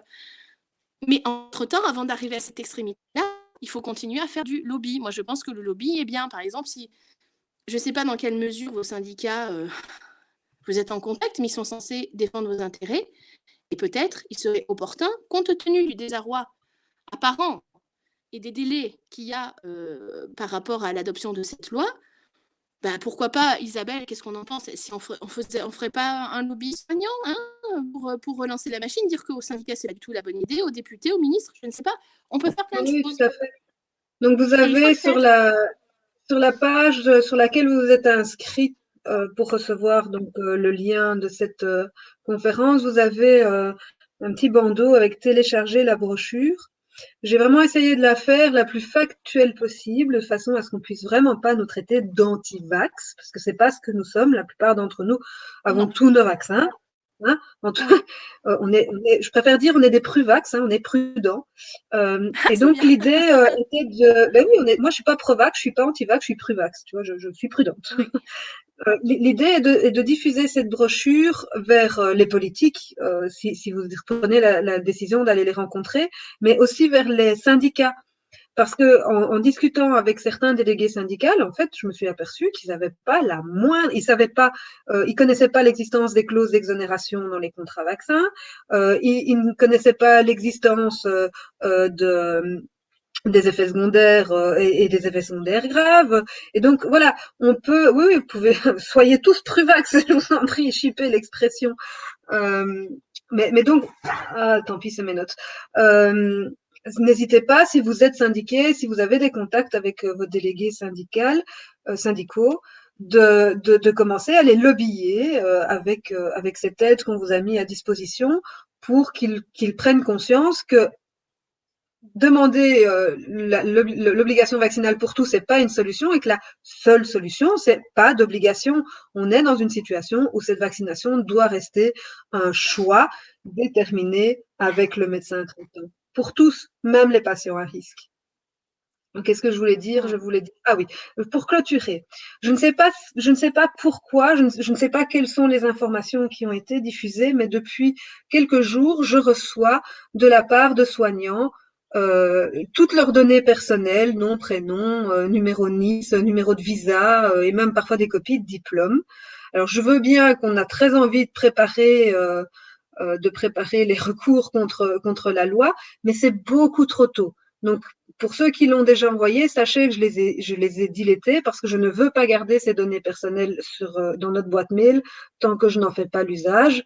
Le jour où, effectivement, et ce sera probablement déjà euh, peut-être pas début de semaine prochaine, mais fin de semaine prochaine, pour les gens qui veulent être plaignants, qui veulent se défendre au moins devant la Cour constitutionnelle, j'enverrai, attends Hélène, j'enverrai un document à remplir et vous le gardez chez vous, vous le remplissez déjà et vous nous l'envoyez que quand on vous dit, OK, là on est prêt à déposer, qui veut être plaignant? Ça, c'est une première chose. La deuxième chose, c'était combien ça va coûter. Je ne peux pas vous répondre à l'heure actuelle. On a déjà constitué une cagnotte qui est relativement confortable, mais qui ne va pas permettre de payer tous les recours. Donc, il est plus que probable qu'on vous demande une participation, en tout cas à ceux qui veulent devenir plaignants. On devra probablement demander une participation financière, et c'est ce que j'avais dit dans un des mails. Celle-ci devrait être comprise entre 50 et maximum 300-350 euros. Ça va dépendre des prix du recours et du nombre de personnes qui voudront être plaignants. Alors, sur le... Qu'est-ce qu'elle me dit? Oui, c'est ça. Isa, juste pour dire, Oui. pour compléter, parce qu'il y a Attends, le Carolina, voilà. oui, ce n'est qu'un projet. Effectivement, la loi n'est pas votée. Il n'y a pas de loi votée pour le moment. Il faut vraiment insister là-dessus. Et donc, c'est le moment de Oui, faire du lobbying vers les parlementaires. C'est eux qui doivent se sentir mal à l'aise au moment où ils devront pousser sur le bouton. Ils doivent se souvenir de votre visage et de votre histoire. Et au moment où ils devront appuyer sur oui ou sur non. La loi n'est pas votée. D'accord? Je me tais. tout à fait. C'est pour ça que c'est le statu quo. Vous n'êtes soumis à rien. S'il n'y a pas d'obligation, on ne peut pas faire la pression, parce que j'ai vu la circulaire des pompiers, vous en avez parlé. Non, on n'a J'ai pas. vu Twitter. J'ai parlé du fait que voilà, il y avait déjà des employeurs qui anticipaient que c'était totalement illégal, mais j'ai pas spécifiquement parlé de la circulaire des pompiers. Alors, il y a cette circulaire pompier que quelqu'un m'a envoyée en me disant je suis virée dans 3 semaines. Je suis désolée, non, vous ne pouvez pas être virée dans 3 semaines, puisque la circulaire, je ne sais pas d'où elle sort, est censée comment dit en français, refléter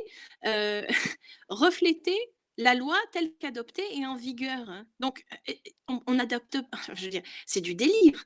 On ne peut pas mettre en place des circulaires sur des lois fictives, c'est-à-dire des lois futures par effet potentiellement rétroactif. Ça n'a aucun sens. Donc, certains disent qu'est-ce qu'on fait? Ben, faites rien, en fait. Moi, je vous conseille, à part de faire du lobby, de vous organiser et de vous plaindre à vos syndicats et d'aller taper à la porte des députés, ben non, ben, vous faites rien, en fait. Ne subissez pas la pression. Et Isa, pour dire, parce que tu parlais du prix, il faut bien séparer les deux stratégies de recours. D'un côté, attaquer la loi à la Cour constitutionnelle, et de l'autre côté, d'avoir ces référés c'est pas des référés, c'est des référés au tribunal du travail, du moins pour les salariés, parce que là, on est obligé d'attaquer par employeur. Donc, Salarié, c'est c'est très complexe. tribunal du travail, oui. Oui, C'est ça. Et ici, donc, ça voilà, va au mettre. niveau du prix, on peut pas, voilà, je n'ai pas d'idée. On peut pas juger, parce que imaginez, vous êtes au CHUX. Voilà. Vous êtes 500, je dis n'importe quoi, pas 500, vous êtes 50, 60 personnes à vouloir attaquer votre direction du CHUX. Bon, même si plus on fait de procédures, parce que c'est la même logique juridique, mais il faut quand même envoyer un avocat pour plaider, tout ça. Il y aura toujours des frais. Si vous êtes 50, ça coûtera le même prix, mais ce sera moins cher par personne. Je veux dire, si on n'a pas les ressources pour financer tout le recours, parce qu'on fait notre maximum, que si vous êtes dans le CHU Y, où finalement vous êtes tout seul. Donc, il va falloir trouver des moyens le plus juste possible pour essayer de contenter tout le monde dans des prix les plus raisonnables pour vous. Parce qu'évidemment, nous, vous savez très bien, on n'a aucun intérêt financier là-dedans et on essaye d'aider le plus de monde possible. Isa, si je peux faire 2 remarques que j'ai vues dans les nouvelles questions. Vous nous parlez de la présidence française. Je vous rappelle que les présidences sont prévues minimum, à la louche, si je me rappelle bien, 17 ans à l'avance. Moi, je me rappelle de la dernière présidence française, c'était en 2008. Et en 2008, on savait très bien qu'en 2022, on aurait à nouveau une présidence française. Chaque État membre prend la présidence d'une manière rotative, toutes les 13 ans et demi. Donc, il n'y avait pas de plan derrière que d'un coup, la France prenne la présidence de l'Union en janvier 2022. Je vous rappelle, Macron, en 2008, je ne sais pas quel âge il avait, ou quand ça a été mis sur place peut-être au début des années 2000, Macron, il avait une vingtaine d'années. Donc, on ne peut pas dire un plan exprès. Non, ça, c'est pas vrai. Et la présidence de l'Union donne l'impulsion pendant les 6 mois où elle a la présidence sur des dossiers clés. Mais je vous rappelle encore une fois que la vaccination obligatoire est prérogative exclusive des États membres et le pays qui a l'État membre qui a la présidence ne peut pas se substituer aux États membres et Macron ne peut pas dire maintenant les gars, on va avoir la vaccination obligatoire parce que c'est pas quelque chose qui doit passer par le Conseil, mais c'est quelque chose qui est de la compétence exclusive des États membres. Et donc, chacun décide pour soi, ce n'est pas discuté au niveau européen. Ça, c'est important. Et une autre question, mais ça, tu as dû répondre, Isabelle. Est-ce que quelqu'un peut vous empêcher, si vous êtes non vacciné, est-ce qu'un docteur peut vous refuser de vous soigner? Non, c'est tout à fait illégal. Discrimination absolue, aussi bien au regard du droit européen, de la charte et de la loi contre la discrimination, je pense que c'est 2007 ou 2008 en Belgique, il n'y a plus du tout de différence. Donc non, vous devez, si c'est le cas, signaler à l'UNIA pour que c'est pour la forme, parce qu'on ne sait pas si finalement ils vont y faire quelque chose. Surtout porter plainte à l'ordre des médecins. Surtout porter plainte à l'ordre. Oui, mais il faut avoir la preuve écrite, c'est-à-dire que vous devez pouvoir justifier, prouver qu'on vous a refusé parce que vous n'étiez pas vacciné. Et il n'y a que la plainte à l'ordre des médecins. Tu peux porter plainte directement parce que là, la personne est sanctionnable, même si récemment, l'ordre des médecins a publié ce qu'on appelle, c'est des guidelines, je ne sais pas comment ça s'appelle, un guide en disant que effectivement, non, ce n'est pas admis déontologiquement de viser des personnes non vaccinées, mais on peut considérer, alors ils disent comme ça, mais ils s'arrangent, mais vous le savez mieux que moi, que dans une certaine mesure, il peut y avoir incompatibilité ou une question, comment on appelle ça, pas existentielle, mais une divergence de essentielle, je ne sais plus exactement. Tu vois ce qu'ils vont dire? Et donc, en fait, le médecin peut dire, non, moi, je ne vous prends pas, je ne peux pas, pour des raisons éthiques. C'est logique de dire ça, mais il doit absolument pas vous discriminer et vous remettre, en fait, les coordonnées. Il doit y avoir un suivi médical, une continuité, ça, vous le savez, de confrères qui vont prendre la suite, prendre le relais si lui ne le veut pas. Ça, c'est important. Pour l'extorsion du consentement, ouais, non, mais je suis pas très sûre. Hein. Ça, c'est très compliqué. Vous savez, nous, en fait... oui, c'est compliqué, mais les Audrey ont plaidé ça ce matin. Hein. Les Audrey ont plaidé ça ce matin. Oui, donc, mais voilà. Oui, mais c'est pas... comment dire? Je pensais pour la vaccination obligatoire. C'était dans ce cadre-là. Ah, oui. C'était pas sur le CST. C'était pour ça. Est-ce qu'il y a d'autres questions? Je sais pas. On va pas vous garder des heures. Non, mais écoute... Ah oui, la dernière question, parce que c'est important. Vas-y. Quelqu'un a parlé de la vaccination obligatoire, des vaccinations obligatoires des enfants? Alors, c'est une garantie. Sur mon corps mort, ça passera. Je ne peux pas vous dire plus. Parce qu'on y travaille au niveau européen avec les membres avec qui on travaille, et pas niveau européen, avec nos avocats, on se prépare pour trouver les possibilités. C'est quelque chose absolument, je sais pas, j'ai pas les mots, c'est absolument démentiel. Et on fera tout pour protéger nos enfants. Voilà. Oui. Je peux étayer, mais je veux dire, c'est les mêmes arguments, sauf que là, c'est pire. C'est que les enfants n'ont pas une catégorie à risque. Il n'y a que des risques et pas des bénéfices par rapport à la vaccination. Sur leur groupe d'âge, on n'a aucun recul et aucune idée des effets secondaires si on lit l'approbation de l'EMA. Et comme on sait que le vaccin n'est pas un geste altruiste ni compassionnel, il n'y a aucune raison de les vacciner. Voilà.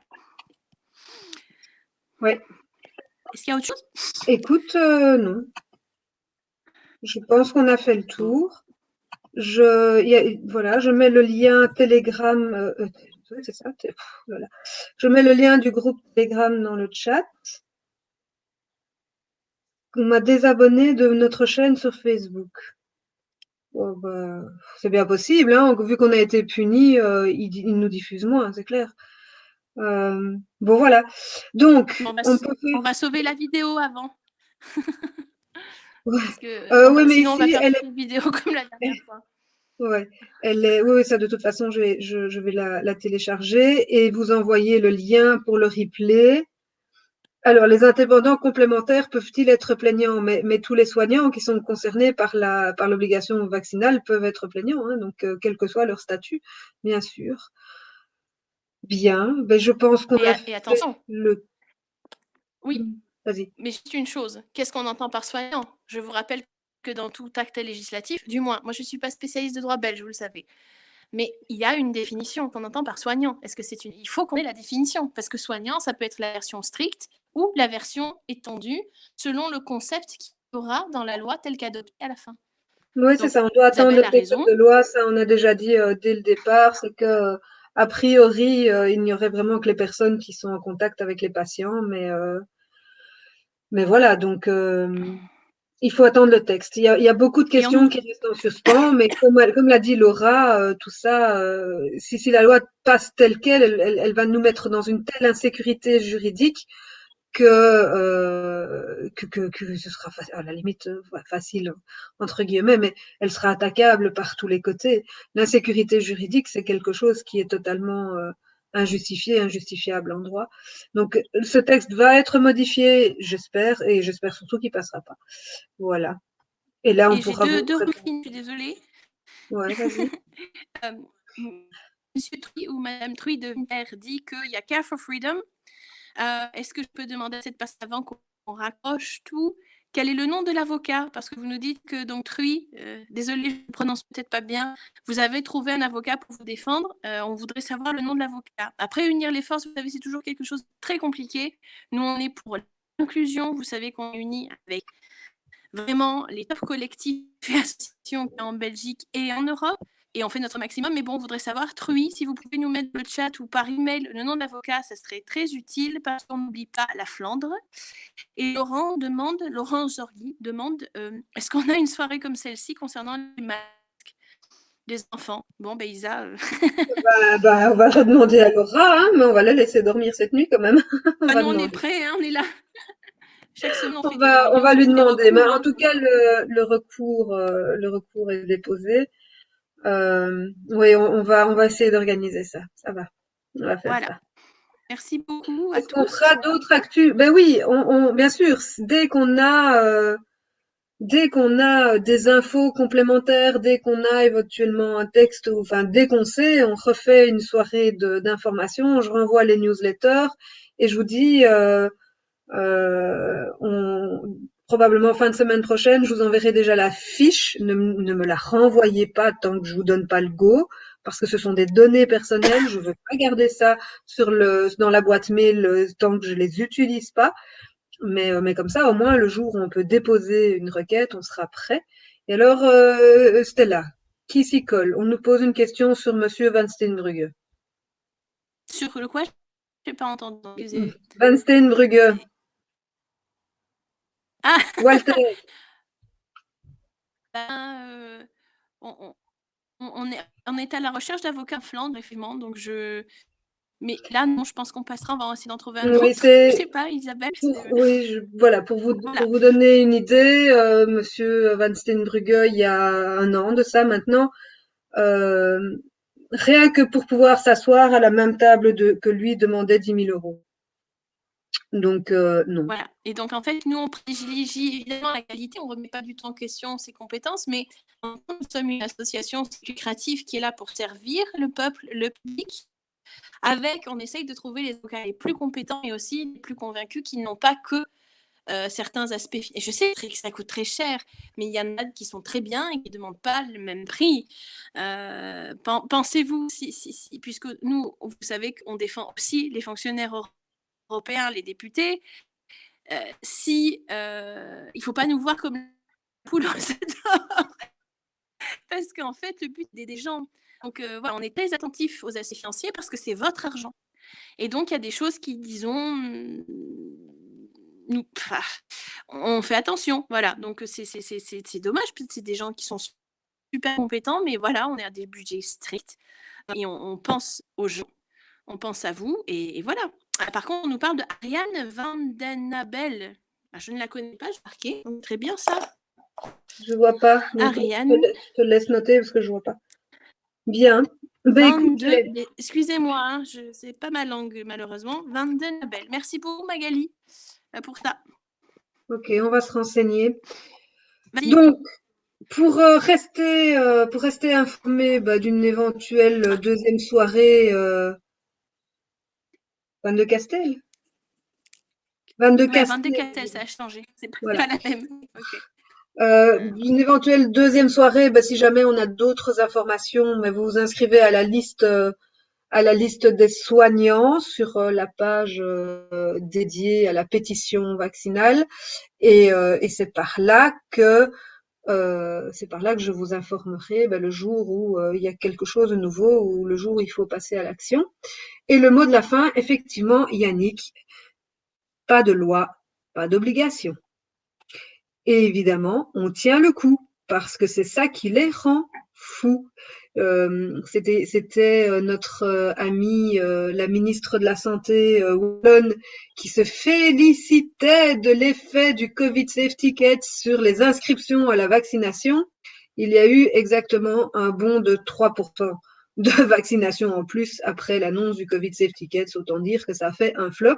Et sachez qu'au niveau des soignants, d'après les informations que nous avons eues, c'est exactement la même chose. Et donc, l'annonce de l'obligation vaccinale n'a pas du tout poussé les soignants à aller se faire vacciner. Et là, ils se retrouvent en fait face à un problème parce qu'ils ont vraiment cru qu'on allait s'écraser, et c'est pas le cas. Donc, tenez le coup. D'où l'importance. Pas de loi, pas d'obligation. Et d'où l'importance de ne pas céder et de faire pression sur vos syndicats. Parce que ce qu'on veut éviter à tout prix, surtout si on gagne sur le CST, c'est de dire on a perdu. L'État va dire on n'a plus de CST, comment on va faire? Les soignants, non, ils veulent pas de sanctions. Bon, on va vacciner tout le monde. C'est très important, c'est crucial aujourd'hui que vous résistiez, parce qu'il n'y a pas que vous en jeu, il y a tout le monde. Donc c'est vraiment crucial. Stand for what you want, c'est-à-dire je vous en supplie, vous êtes contre, montrez-le. Et comme dit Isabelle, ne pas céder, parce qu'ils nous attendent. Isabelle, je t'en prie. Oui, c'est ça, ils n'attendent que ça. Et si on ne cède pas, ils risquent d'avoir des procès en responsabilité de la part de familles de patients ou de patients qui auraient des complications ou des problèmes de santé parce qu'on les a oubliés pendant 5 heures dans un couloir. Et ça, ils le savent. Et les procès en responsabilité, voire au pénal, ça leur fout la trouille. Donc, il faut tenir. Voilà. Courage, on est là pour vous, vous le savez. On fait le maximum, on reçoit des milliers de messages par jour, parfois. Donc, parfois, on ne répond pas de suite, mais on essaye de répondre vraiment à tout le monde. On est là pour vous.